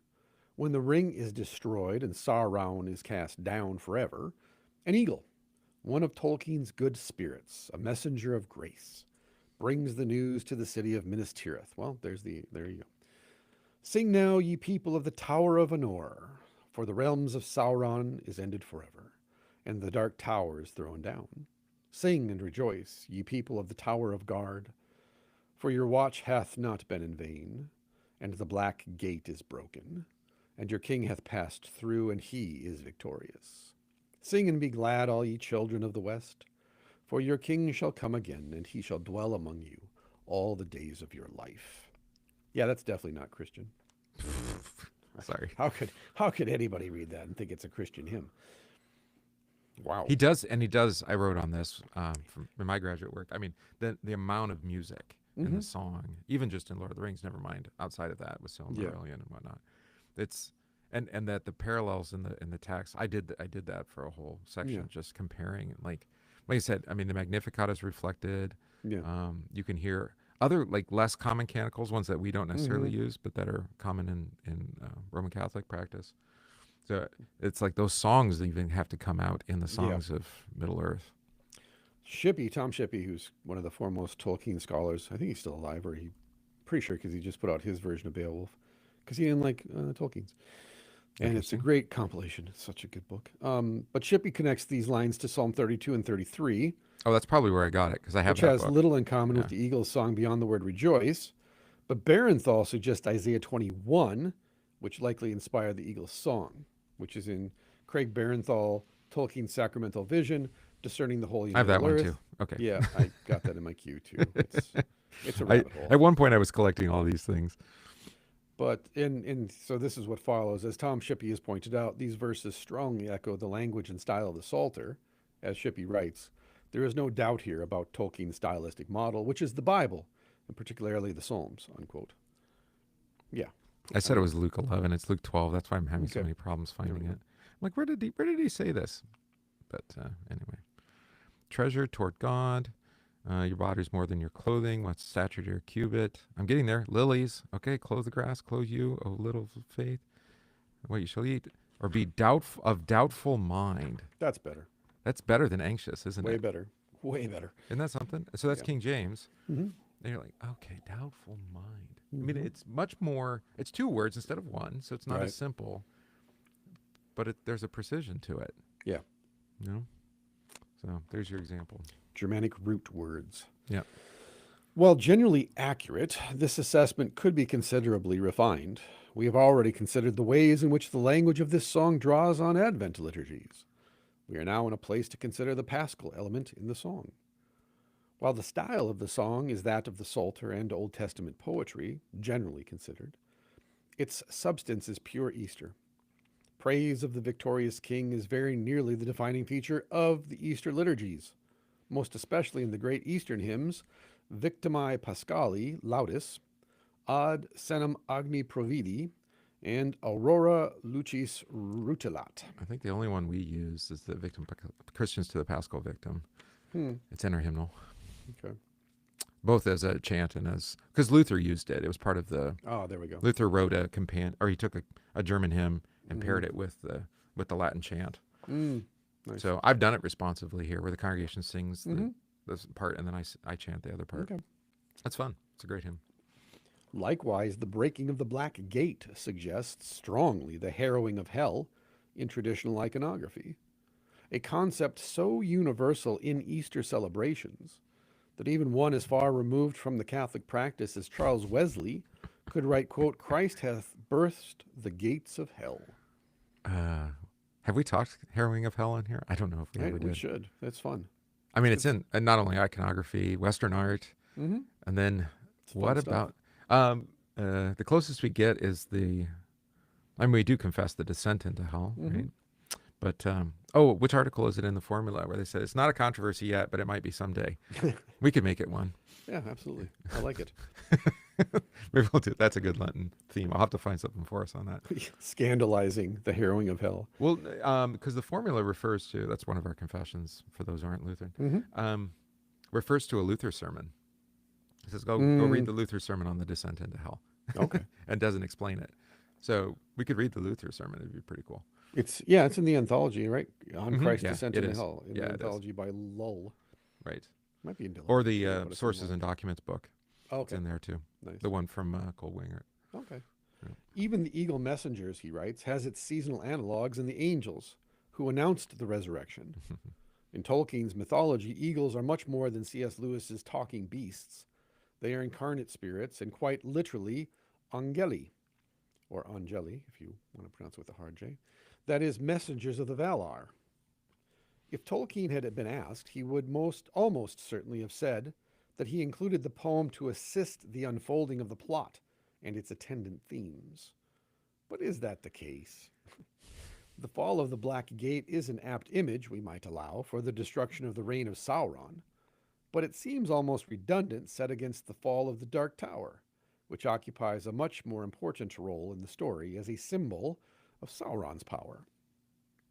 Even more noteworthy is the poem's emphasis on Aragorn's passing through the ruined gate. Although it is certainly possible that Aragorn would enter the land of Mordor, we learn, for instance, that some of his host, quote, had passed into Mordor and had destroyed the fortresses in the north of the land, unquote. It was by no means necessary for him to do so. Nor is it easy to see why the event would be important enough to merit special mention in the Eagle's Song of Triumph. It seems very much as though Easter themes have, at this point, overwhelmed the strict demands of the plot.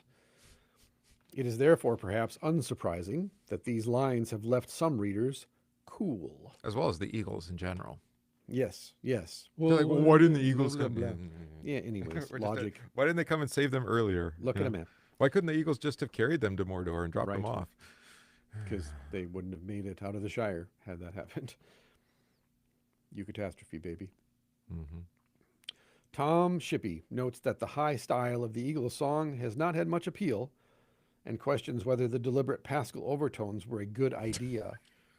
I love critics. I love says critics. the atheist. Was he an atheist? Is Tom that what it Shippey? said? Yeah, he's an atheist. Oh my. No, I listened to interviews with Tom Shippey. He wrote sci-fi in the 50s and 60s. And no, he's a great scholar of Beowulf and Tolkien. He's just an atheist. So, in the end, Well, what are you going to do? okay. So academically, he can appreciate Tolkien, but faith-wise, he can't meet him there.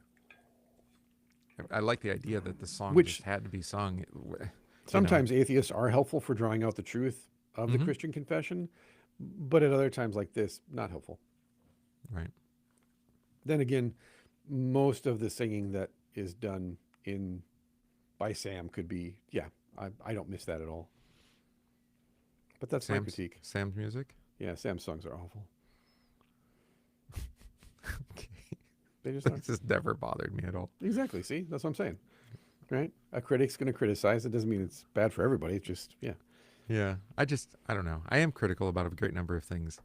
But generally, This isn't something you're losing sleep over necessarily. a Tolkien? Never. Yeah, No. I right, just accept exactly. everything he says. And There we it's go. like- That's good.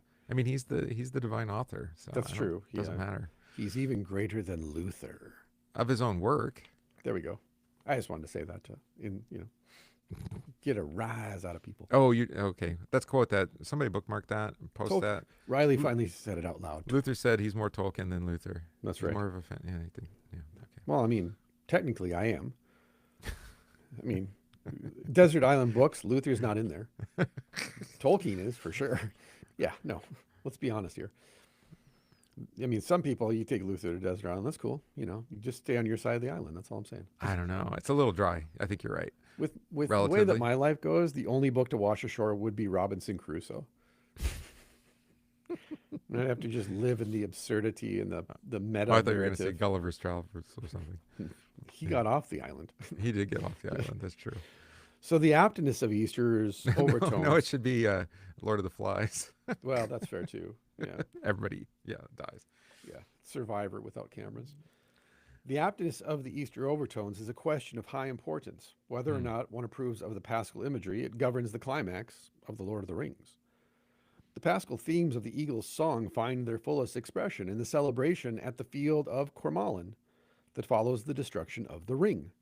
Frodo and Sam die, or very nearly die, in their quest. They are born out of fire, and eventually rise again. Having fully assented to their own destruction, they are, in Louis Boyer's terms, primed for, quote, the ravishing rediscovery of the universe upon emerging from the dark night. Yeah, it's going to be a new life for them. Yeah. It's inescapable. They've gone through death. Mm-hmm. Yeah. Yeah. Which is why, in the end, Frodo can't stay. Nope. He's got to leave. He goes with the fairy. Mm-hmm. Yeah. But Sam's a good example of what I was talking about, which is Sam has to stay and be the mayor.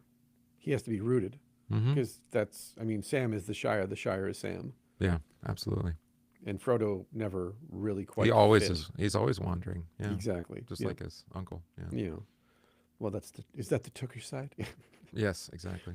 But it is not merely the idea of resurrection that connects the scene to Easter.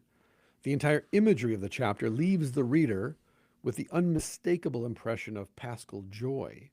Or as Sam puts it, quote, I feel like spring after winter and sun on the leaves, and like trumpets and harps and all the songs I have ever heard, unquote. We have here clear sunshine and the sound of water, the reintroduction of music, laughter and weeping, and the renewal of the whole face of the earth. It is difficult to encounter Gandalf robed in white, his beard now gleaming like pure snow, without thinking of the angelic witnesses to the resurrection in the Gospels, whose robes are variously white and shining and like snow, or to hear Sam exclaiming his wonder at not one but two apparent resurrections, quote, I thought you were dead, but then I thought I was dead myself. Is everything sad going to come untrue? Ah, great line. You can't hear that without being returned to this Paschal feast. No. When we reflect that all this occurs not across the entire chapter, but merely in the first passage, after Sam awakens in Ithilien, we may suspect that Tolkien's use of the imagery was conscious and deliberate. And the film gets it right, too. Yes, that's true. You don't have that brilliant white that just, Yeah. blinds you. And then they're alive. Yes. Yeah. The White Wizard. What have you done with our friend? Nor should we resist the suspicion. As the story rolls on, Paschal imagery and emotions give way to overt hints, and the comparison with Easter becomes very nearly explicit. Gandalf tells Sam that the new year will always begin on March 25th, as did the new year in medieval England, as will the new year in Webster this year, because I am tormenting my congregation, commemorating simultaneously the Annunciation and the Passion, as you noted at the beginning. Right. When Arwen arrives at Minas Tirith to wed Aragorn, Frodo very nearly echoes the words of the Exultet.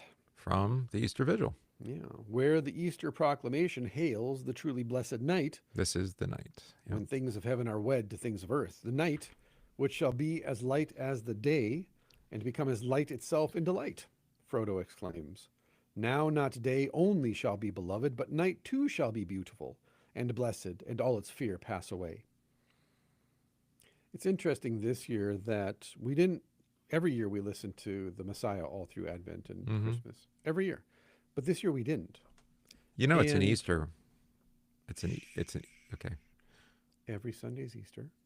And Handel's Messiah I is know. awesome. No, at I know. Christmas. Everybody sings it at Christmas. I got Yes. it. Yeah. I know it. Yes, we do play it on Easter morning here, loudly on the Bluetooth. But what was interesting this year is I turned it on randomly at the beginning of Epiphany, And we've been listening to it almost every day through Epiphany and into Lent. Hmm. And it's just one of those strange things of listening to it at Easter time, which is where we traditionally listen to it. You have spring, you have thaw, you Mm-hmm. have Easter. And yeah, you're And it's so leaning. rich in Yes, Isaiah right. particular, right? But then to do it during winter when it's dark, and then through Imbolc and leaning and into spring, the whole feeling of the Messiah has been completely different for me. It's very interesting because now instead of it being this thing that kind of excites me and uplifts me and gets me kind of jittery, it actually makes me very comforted. Hmm. It's like a blanket. It literally wraps itself around me like a blanket, and I feel warmed by it instead of excited by it. That's also familiarity. Well, for sure. But that's what I'm saying is Mm-hmm. the thing that always meant this in a different season has a completely different effect on me. And I Yeah, actually like it better now than in well, that's spring. that's why I mentioned that. I mean, it was originally performed. I don't think it was Holy Week. I think it was after Easter. Okay. So I mean, that was the context. It does, but because it has that strong incarnational theme, Yeah. of course, then Right. a lot of people celebrate it at Christmas time. Mm-hmm. But somebody can look this up. It's I can't remember when it was originally performed. Maybe it was Holy Week, but that it does seem to fit better there, even though that's not when people sing it. Right. Well, and as again and I say that too to kind of draw out for listeners. Hey, find your Lenten readings, find your Advent readings, not just devotionals. That's fine, but find your Lord of the Rings, find your Parsifal, find your Gawain and the Green Knight, which all take place through beginning at about Christmas and ending during Holy Week, and read them at that time in that season where not only is the season around you affecting you, but then the story itself, again, this is what I was talking about. The mystery now is drawing out the mystery within the location in which you live. Yeah. And so if you live in the desert, for example, find stories that take place in the desert maybe, but they're drawing out then, like where I live at, now through this story, I see the mystery that's already present where I'm living at. It's always been there. And then again, the mystery will lead you to Christ. The myth will lead you to Christ. Yeah. So part 1 is the prophecy, Isaiah. Mm-hmm. Part 2, the Passion. Part 3, Paul's teaching on the resurrection and Christ's glorification in heaven. Yeah. And that maybe people just don't get that far. They're just singing, the people in darkness sat or something. Yeah. And then, but premiered on April 13th, 1741 Very in interesting. Dublin, and then in London a year later. Nice. You're welcome, everybody. What, for Dublin? Yeah. To take it on? Yeah. For us taking it on the chin. Yeah. But the thing too is I actually get more focused in on the first half of the Messiah at this time of year because it's the expectation, it's the Isaiah language, right? Everybody, he will be exalted. It's the will be, right? And so it's just pulling you. It's pulling you. And so like I tell people every year, like Advent though. I mean, that's the point. Yeah. Advent and Lent have that. I let the congregation determine whether we include the Alleluias and double down on them through Lent or whether we get rid of them. Because for those who don't know, the reformers said double down on Alleluias in Lent. It's a time of great expectation and excitement. It's moderns that poo-pooed that and said, no, we all have to give something up and have long faces and not have the sacrament. To be grumpy. I just like to be grumpy. It's very Scandinavian. There's that too. To be morose. But I let my congregation then determine, okay, where are we at as a congregation? Do we need the Alleluias? Are we down? Are we demoralized? Are we feeling disembodied, dehumanized? Or do we need to get rid of the Alleluias because we want to be more reverent and meditative and live without them for a while so that they pop when they come back in? Yeah. And this year, we just didn't even talk about it. We just kept the Alleluias in. The glory is still there because they need it. And I know they need it because they smile when they sing. And you're like, yeah, again, pastorally, you just got to pay attention and go, what did my congregation need most this year? Do they need the Alleluias? Okay, we're going to double down on those. You're such an anti-traditional person. I know, am I? It's just, so old school. But I think these are important things. And like we're then drawing out is find, whether it be the Chronicles of Narnia or it be Dorothy Sayers' The Once and Future King or Lord of the Rings. Or what's the other? Well, I mean, this time of year, I usually listen to The Man Born to Be King. Yeah. The Man Born to Be King. It was a radio drama. Yeah. BBC. You can find it. It's probably out there for free. Yeah. Yeah, for sure. Check on YouTube first. But I think those are important things because one of the things that we've been talking about a lot, obviously, or if you haven't been paying attention, is the church at one time lived in complete union with the whole cosmos. And we talked about this with the discarded image in particular, and it's the screen cap on the podcast. At one time, the church was as big as the cosmos, and the cosmos was as big as the church, the local church. Not just the big universal cosmic church, but the local church was the cosmic church and vice versa. Mm-hmm. And we've lost that. And so, of course, then we've forgotten the connection of the church being the center, by the way, that gives the chaos order. And that when the church is taken out of the center and put at the margins, yeah, it's going to be weird. Obviously, culturally, it's going to be weird. It's going to be other culturally. It's going to be the wild twin culturally. And then something's going to replace the church in the middle that's going to throw the middle into chaos again. Right. Right. And the only way that and so it's not, we need to build a Christian society. There's no such thing. That's a myth. No. And it's a really bad myth too. And leads to, dummies talking about Christian nationalism. Like it's just, You mean you just want, what's his name? I don't know, like Charles V or something. yeah. Just a new We've been emperor. through this, dude. We've been through this for centuries. Yeah. It's called Christendom. Charlemagne, Charles We, V. we know what a Christian nation looks like. Didn't work out very well for any of them in the end. It's not, no, just stop. I mean, that might be part of the culture of the nation. Right. But again, you can't force that. You No. can't choose that. And the influence of the church is the gospel, not, hey, here's the law, but more spiritual. I mean, you do see, I preached on Jonah on Wednesday. So we had, Mhm. You have Nineveh, and that's Yeah. part of it's the capital Right. of Assyria. And at least the town repented for a Right. time, right? Right. So that does 250 happen. 250 years. Yeah, no. Well, Thereabouts. that's a long time. That's as long But as this Jonah country. comes from outside and then leaves. I said he has this like absurdly short sermon. Yes. It's like, that's you're right. going to be destroyed in 40 days or else. Yeah. So repent or don't. I don't care. I got to go. I don't I even hate want all to be of here you. anyway. Yeah, It's exactly. terrible. I hate all of you. I didn't but sign have up for this job. That's right. I had to be swallowed and spit out again to get it done. Exactly. Speaking of seminary, Swallowed. the Leviathan.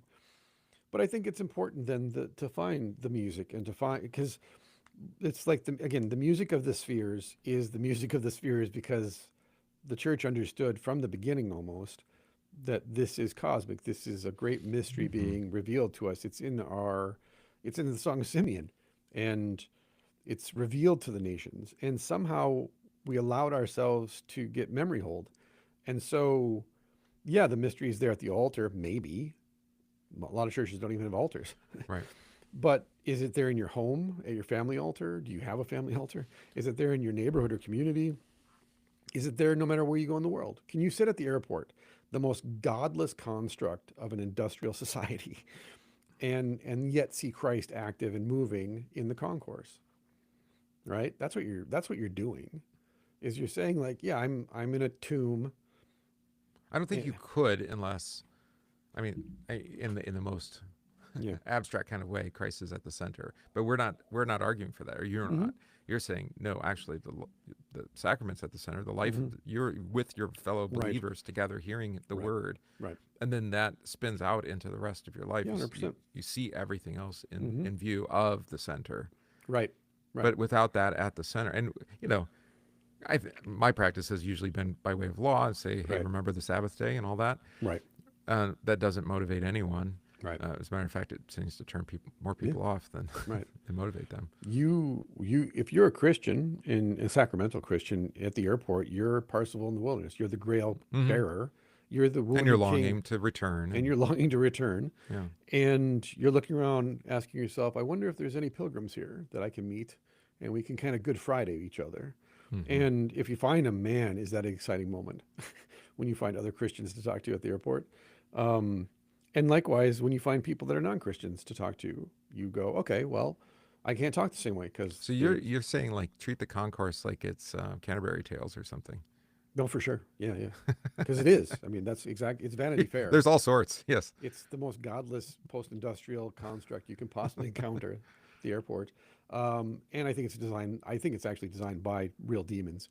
Especially Minneapolis. No human MSP could is possibly just- think that's a good idea. That's the worst. I Well, understand why they the did Minneapolis it. airport is socialism in action. I Yeah, mean, if you that's exactly. socialism, it works until it Never Like, works. wait a minute, I'm at terminal whatever one. I Yeah, have to yeah. go to 4, and that means I have to run Yes. on a moving walkway. Yes. To a Well, tram, to to a a train. walkway, to yeah. Yeah.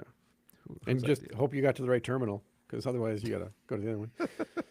Got For off on different the right flights. stop. Yeah, no, that's Minnesota in a nutshell. But no, it's just recognizing when you're somewhere, you're like, okay, what am I? I'm the grail bearer. Okay, I carry the cup with me wherever I go, and I'm surrounded by people who reject the cup. So now I've been wrapped up in Psalm 23. He Yeah. sets a meal for me in the presence Yeah, of my my enemies. enemies surround me. Yeah. Yeah. So Not necessarily mine, now but what? enemies of, Well, yeah. now you're a witness. Now you're basically like, well, if I'm martyred, here we go.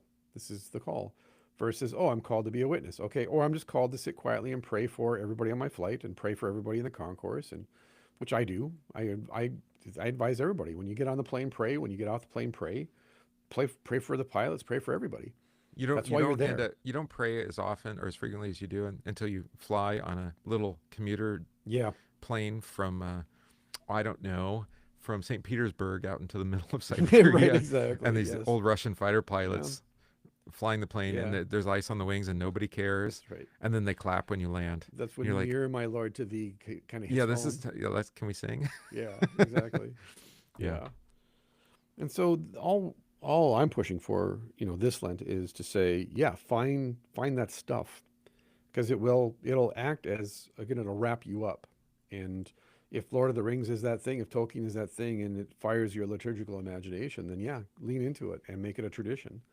And if it's something else, lean into it, make it a tradition. Because again, we're consumers, so we think, read it, throw it away, read another thing, versus read the same thing over and over and over and over again until you can just tell the story. And then, of course, what happens is, like, as pastorally, when you're constantly preaching out of the Gospels, when you're out, the Gospels are wrapped around you. They've wrapped Right. you up. So you see the Gospel then everywhere. You see the parables in real life happening constantly. And you're not making it up.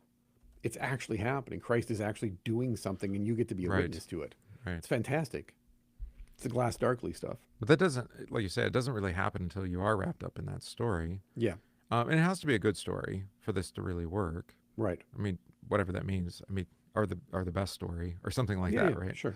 Yeah, and that's, Lord of the Rings has stood the test of time. I think at this point, Yeah, I think it'll be here in 100 years. I think so. And there are other great stories too, though, Right. that you could have be Right. part of that journey. Mhm. We've tried to read some of them. I mean, I mentioned Canterbury Tales before. We haven't read that, but Mhm. that's not really Christian necessarily. Although The maybe Knight's it Tale is. is wild. I mean, the Monk's Tale is fantabulous. Yeah, Monk's Tale we could read. So fun. No, what did we read? That was the more Puritan one. John Bunyan, Yeah, it was Bunyan. Pilgrim's Progress. Right. I mean, I think there was And plenty I think there. we read, did we read The Pilgrim's Regress by Lewis? We talked about it. We I don't talked think about, we never actually did it? Okay. I don't Have think to we put did that off for the summer. Yeah. But let's wrap this up. I'm going to drive it home here. Do So it. I'll turn to page 140 here. So now not day only shall be beloved, but night too shall be beautiful, and blessed, and all its fear pass away. A yet more curious note is sounded at the celebration of Cormelin, when the minstrel sings the deeds of Frodo and Sam. His melodies have a curious effect on the audience. Quote, their hearts, wounded with sweet words, overflowed, and their joy was like swords, and they passed and thought out to regions where pain and delight flow together, and tears are the very wine of blessedness. Wow, that's nice. This passage has likewise been the subject of critical scrutiny from Shippey. Shippey may have found Tolkien's combination of delight, tears, and laughter, quote unquote, unconvincing. But for anyone who has felt the full force of the transition from Good Friday to Easter, the emotion described is immediately recognizable. This passage, however, goes beyond the others. Other passages are patterned on the resurrection. This one is, in Tolkien's own writings, directly and immediately connected with the resurrection. Indeed, of all the Eucatastrophic moments in The Lord of the Rings, this most clearly recalls Tolkien's explicit description of it in his letter to Christopher, his son. Quote, the resurrection was the greatest Eucatastrophe possible in the greatest fairy story, and produces that essential emotion, Christian joy, which produces tears because it is qualitatively so like sorrow. because it comes from those places where joy and sorrow are at one, reconciled. Exactly, the simile. Right. The similarity, yeah, go ahead. Well, and we pointed that out at the very beginning, but to have, to be a theologian of the cross Yeah. without probably ever having encountered Luther's argument about Sure. such a thing. Yeah. It's like, it's because it's true. Yeah. It's not because, we're just coming from different traditions or something. We're trying to reflect on the truth Right. of the cross being both the moment of greatest sorrow and greatest triumph. Right. Which means that another thing that you could read for Lent, which is one of the best things you could possibly read for Lent, is from one of the great theologians of the cross, Flannery O'Connor. Have Read we Flannery read her for O'Connor's Lent? short stories. It seems like we We might may have have read Flannery. I at think Lent. that I know we read. my absolute love for her, I would insist upon reading her, I would think. Yeah. But she's the best. If you want to read great, again, short stories, you can buy it on Kindle for like $5 or something like that. Yeah. But buy the hardbound copy and read Flannery O'Connor's short stories for Lent. Read one of her short stories each week, Revelation. You could read A Good Man is Hard to Find, Wise Blood, the novels. She's a theologian of the cross through and through. She's the best. Yeah, and her life was tragic too. Yeah, anyways. exactly. Yeah. And so, yeah, she does the same thing, though, that Tolkien does, which is draw out not necessarily the Eucatastrophe of the situation, because she's definitely, Southern Gothic in that sense of darkness, but rather she's on the other side exposing the false Christianity and the false piety of the people around her. Again, the locatedness and the mystery within that. Right. The famous quote, she could have been a saint if she had been shot every moment of her life. Or a martyr. She could have been a martyr if she had been shot every moment of her life. And you got to sit with that and go, wait, so she couldn't be a martyr if she wasn't murdered? And what does that mean then? And she's like, yeah, I know a lot of pious Christians that wouldn't die for Christ unless they were shot in the head. So she wrote a story about it called A Good Man is Hard to Find. Or Parker's Back, one of my favorites, about the guy who gets Jesus tattooed on his back and his wife starts beating him for being a pagan for getting Jesus tattooed on his body. And yet he had a conversion experience by pulling a tree out of the ground.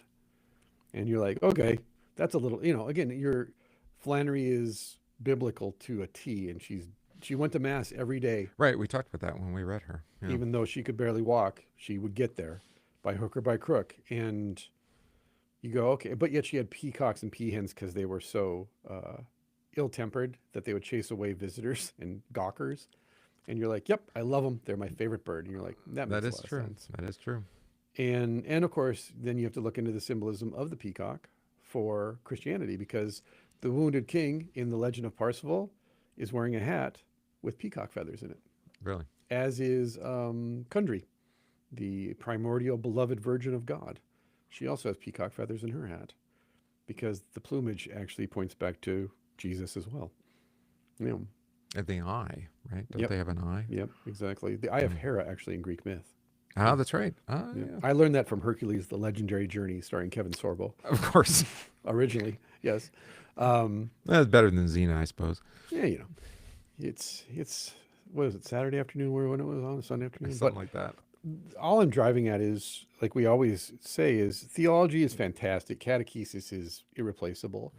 But you also have to remember that the church, for most of her existence, has survived off of stories and the telling of the stories of the saints and the telling of the stories of Jesus and the telling of the stories of the angels and the archangels and all of these, these characters, these personas that are very real, very historical.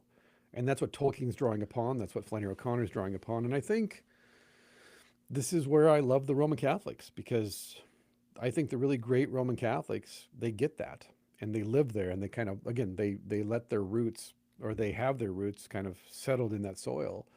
And so they're the ones who are constantly producing the fruit of like, hey, you forgot this.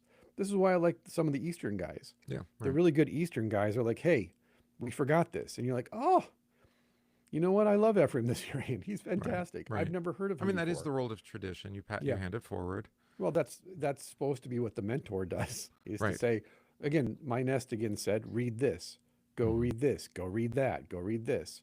And so a majority of my literacy in theology and doctrine is just nested saying, yeah, you got to read this book because my professor made me read this book, or whatever it might be, or me finding something and then having him go, Yeah, you got to read that book. I've never read it. So but read you it do and it then the other tell way. me. You'll buy copies and give them away. Yeah, exactly. Yep.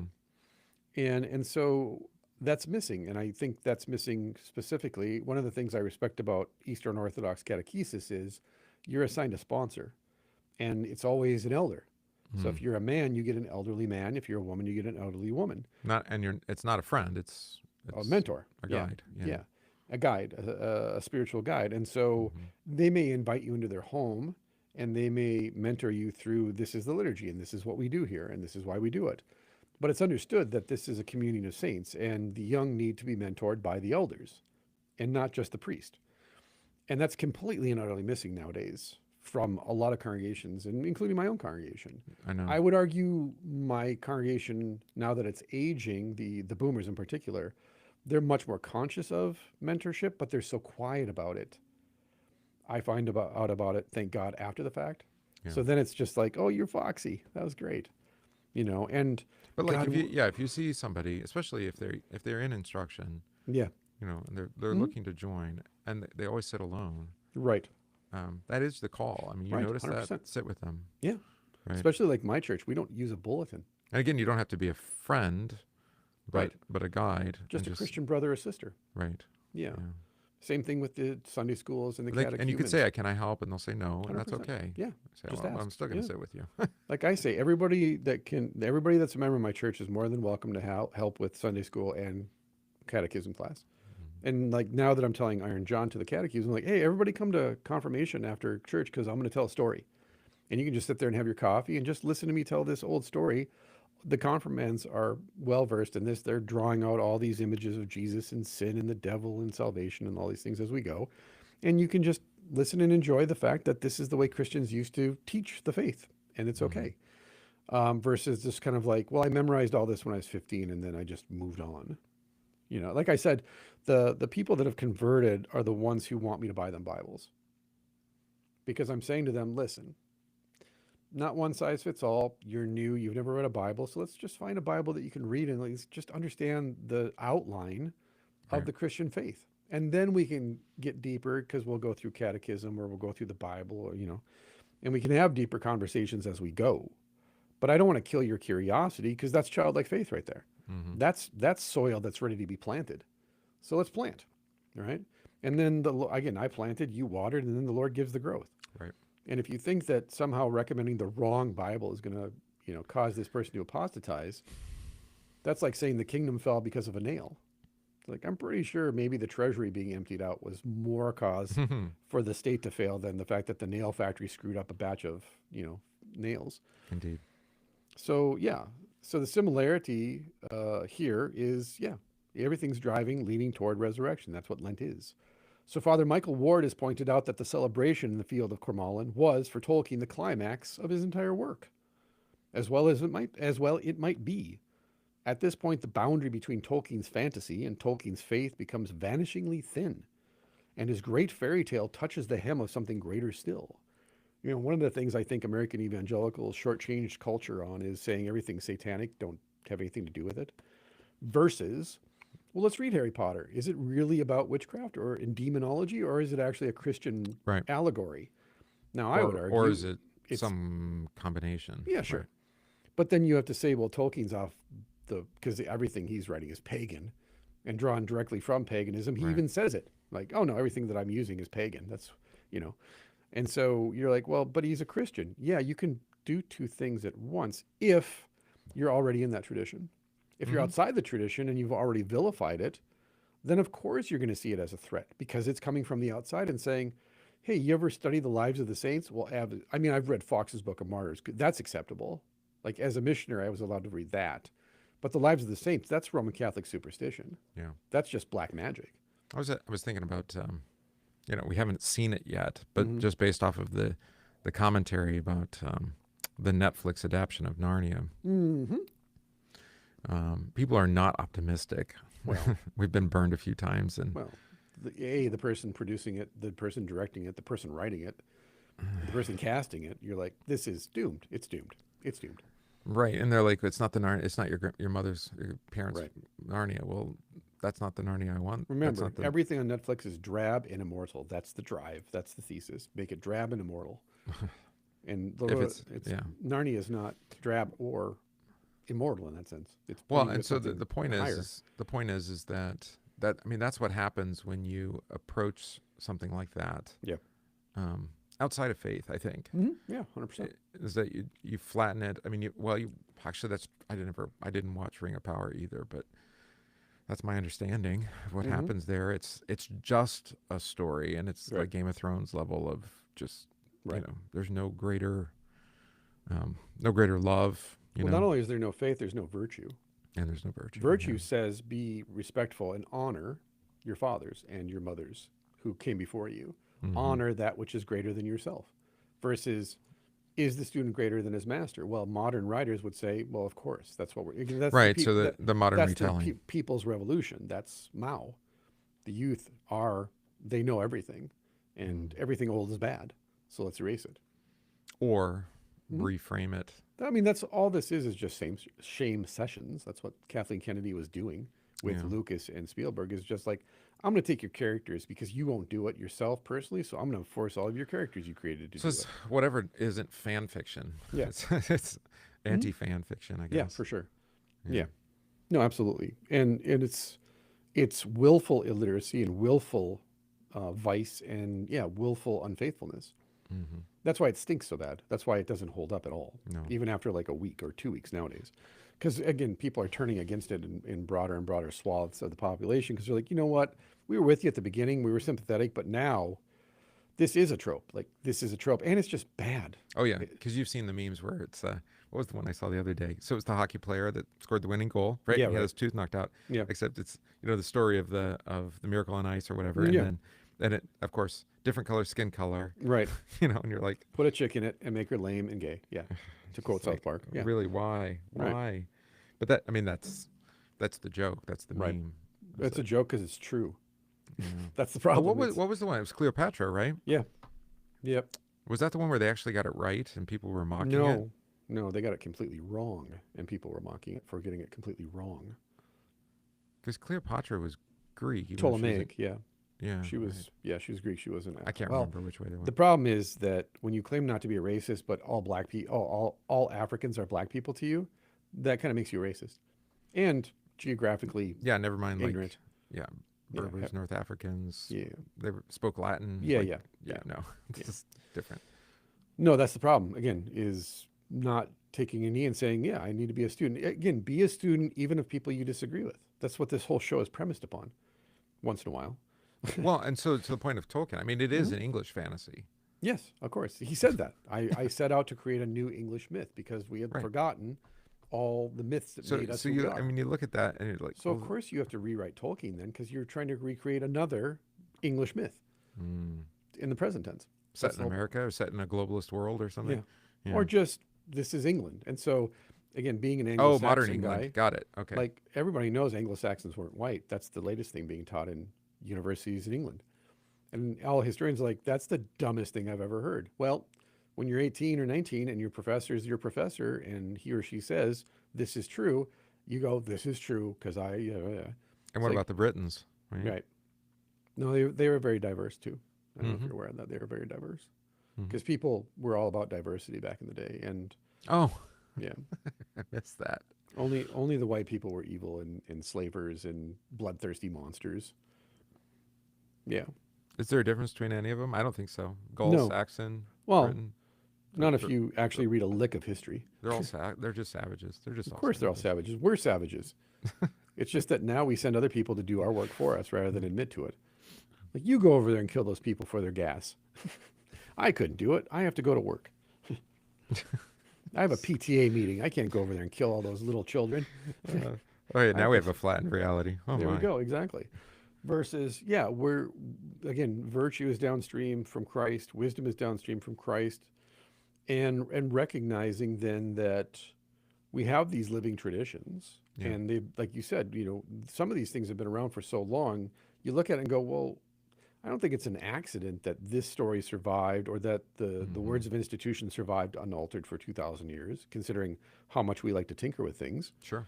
And so maybe we just take a step back and ask, How did the words of institution survive so long It when was the the Holy most Spirit. Okay. when the most Yes. contentious thing in the church is the Lord's Supper? You would think that would be the first thing to go. Mm-hmm. So let's just talk about it, right?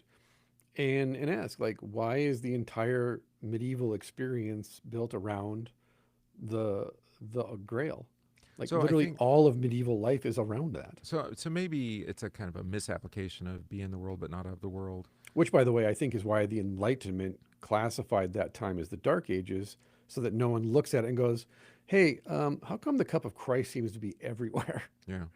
Versus, no, you're bloodthirsty monsters, crusades, crusades, crusades, intolerance towards women, et cetera, et cetera, et cetera. Yeah, but that's at lower things. Yeah, yeah, it's And- it's and- horizontal intelligence. Yeah, and so something like Tolkien, the reason why it inspires our imagination and invites us in, because Right. it's inviting us into a greater thing, Right, one that we can't even necessarily comprehend. right, It exactly. just is. Tolkien Yep. didn't even understand the own Correct. world that he was given. Right. Mhm. That's how he spoke of it. Yeah, And that's so the church isn't really set apart from the world. It is different than it's yeah, in but not of. it's kind of like the world within the world. Well, it's reality within the lie. Mm-hmm. Right. Right. So The when early you're church inviting called people the into the liturgy church, you're reality. inviting them You're not entering just into reality. into reality, not away from, not into a counterculture, but into Well, the you're moving away from the abyss. You're moving away from the world. You're moving away from the wilderness. You're from moving bad away to from good, Satan. from darkness to light. Yeah, from Yeah. old to new, darkness to light. Mm-hmm. And yet, and this is very key for those who want to turn the world into a dichotomy or dualism. It's not. Everything is in Christ. Yeah. 'Cause Lower we to live and move and lower have to our being higher. in Him. Even So if you lower to- go into Sheol, Christ Yeah. is there. Yeah, exactly. Right. So whether you're time bound or timeless, you're still in Christ. Mm-hmm. Whether you're an atheist or a Christian, you're still in Christ. That's the point. For an atheist to be an atheist, again, as my teacher laughingly said, a true atheist would simply cease to exist. They would just vanish. Mm-hmm. And that's the truth. Because So in even- Him we You live, and breathe, and have our move, and being. have being. Yeah. Yeah, exactly. We are made by Whether him, we through acknowledge him, that or for him. not. Yeah. Exactly. He doesn't care. Yeah. I'm still here. I mean, He does. I mean, He died for us, but Well, I'm just saying in the sense of like, I don't cease to exist because you turn off the internet and don't hear my voice anymore. You're like, Riley's well, not if real. it is a simulation, that would Fair. do it. Yeah, we call that creation in biblical language. We have a creator.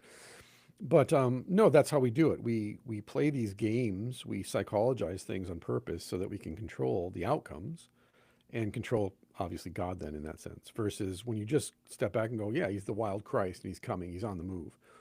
And he's going to show up with wine and bread and we're going to have a feast and our enemies are going to rant and rave and gnash their teeth and we're just going to carry on as if they don't even exist.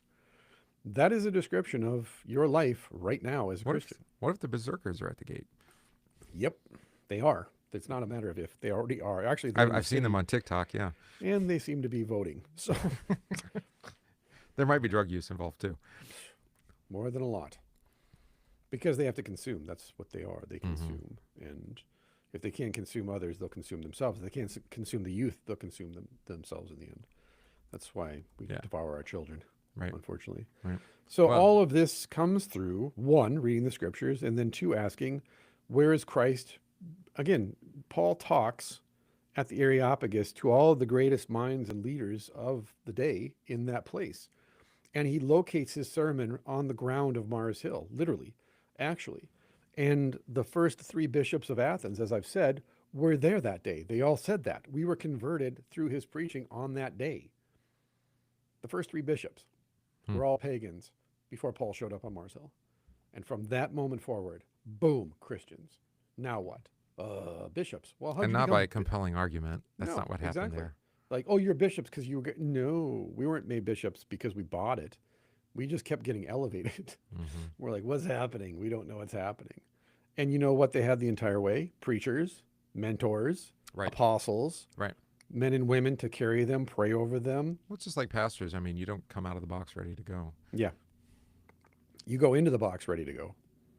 Yeah, and you get beat up pretty good. No, I meant literally, you go in the Oh, grave. Oh, that You box. go in the grave. I thought you Now meant you're the ready. ring. I'm finally ready to be a pastor. And Jesus says, too bad the job's taken. Sit back and relax. And so, yeah, I think that's the importance of just taking a step back and saying theology is important, catechesis is important, but also how did people of the faith formulate that faith in a way that it's communicated in story and in a way that people that aren't even Christians can go, yeah, this is the best thing I've ever read. And then you come back to theology and go, well, see, how would this person put their theology in the third person as a fairy tale, for example, right? How would John Piper tell the story, the fairy tale of his doctrine of justification in the third person? Once upon a time, there was a young boy. Now spin that out as a story. What does that sound like? Well, it sounds like a pretty crappy story, actually, Yeah. because his doctrine of justification is wonky. But it's important. It's interesting that way because you deal with these questions in myth such as predestination. That's there all the time. Prophecies are there all the time. Right. Who's the chosen one? Who's the Christ, as we talked about. And I think then as Christians, it's important to pray for that because that's where you're getting fed wisdom that, again, fills you up.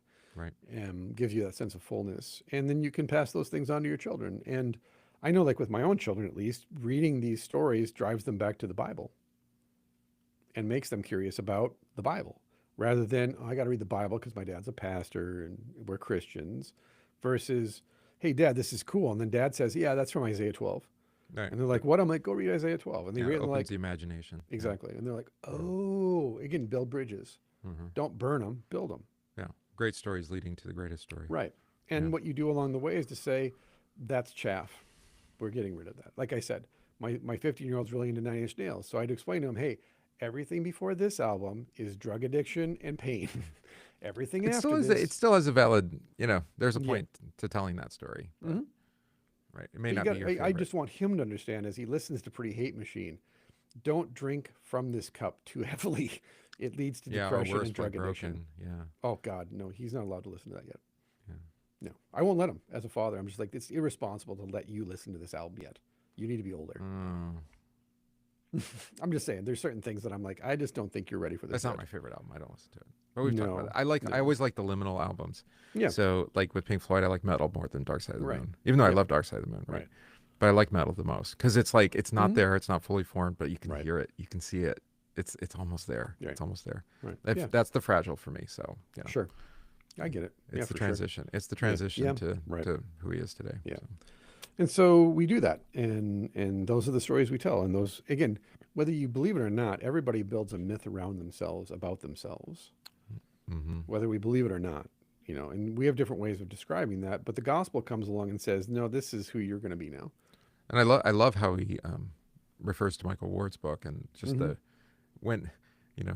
rejoicing happens when the distinction between faith and fiction just gets so thin that you can't tell the difference. Yeah, exactly. Yeah. Which is exactly what happens in the Bible whenever the angel of the Lord shows up. Mm-hmm. Is it God? Is it an angel? Yes. Yes, it is. As I showed you in the we were talking about this in the Syriac and the Anglo-Saxon, with Genesis when 22, Jacob right? wrestles Yeah. with the angel in the ancient Syriac, the 3rd century or 5th century Syriac, and the 7th, 8th century Anglo-Saxon, they just use man and angel interchangeably until it gets to I have seen the Lord face to face. The So now you confession. have Yeah. man, angel, and God all used interchangeably in that Right. passage Right. without trying to smooth it out. You're like, how is it? Shh, it's a mystery. Jacob recognized it. Just ride with Jacob.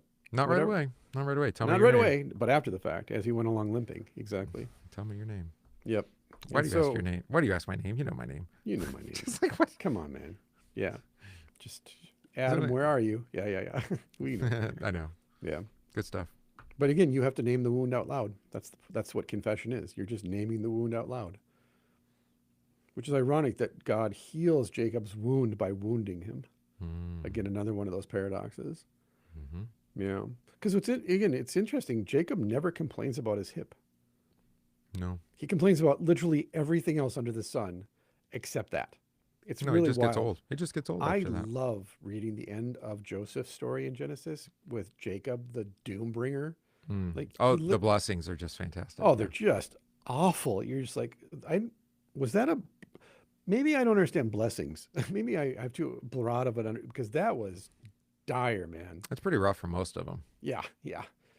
Please let me die. Please kill me. Why couldn't I have died back in Is that Canaan? holding Why a am I here grudge, or is that again? are you just God's judgment? Right, exactly. Yeah. Are you my son? Or, I haven't seen you in decades, Dad. I know, but just to be clear. Or, yeah. But yeah, he never complains about his hip. You would think that would be his lead off. hey, I may have taken a shot for you. No need to say thank you, but wrestled with God, popped my hip, but you're here now, so you're welcome. No, none of that. Just I don't know. I hadn't thought about that. wish I wasn't here. Just typical old man. Just like, I'm done. I've seen too much. Make sure you I've been bury me through too right much. with next Yeah, to at the my, very least, just drag my bones back to Canaan. I don't want to be buried in the underworld. Don't leave me in hell. by the oaks of Mamre. Of course. Yes, there we go. The oaks, the doors of memory. There we Yep. go. So yeah, we were all over the place today, but I think Gillespie and I are both in full lean for Lent. Yep. Last night, well, this is Thursday as we record it, and so yesterday was a very, very long day for me. Not an excuse, just telling you. So I'm a little lucid today, for sure. And the flu's been going through our house one person at a time. Yeah, So that's that's what's been fun. actually happening. It's just, I know it's there. It's just waiting for me. Up and down, up and down, up and I just down. feel it. Yeah. I can just feel it. It's there. Yeah. It's in the background. So. So thank you for your patience. Thank you for your indulgences. Thank you for your prayers. Thank you to 1517 for the opportunity. Thank you for all of the listeners and all the support you give us, especially, again, your prayers. We appreciate them greatly. Otherwise, lunch is ready. And so if I don't see you today at lunch, I'll see you at the resurrection. Otherwise, God be good to you. He give you 10,000 blessings today, and angels guard you on your way. Peace. She must have been watching the live stream. She told you. Hey, it's better than my dad.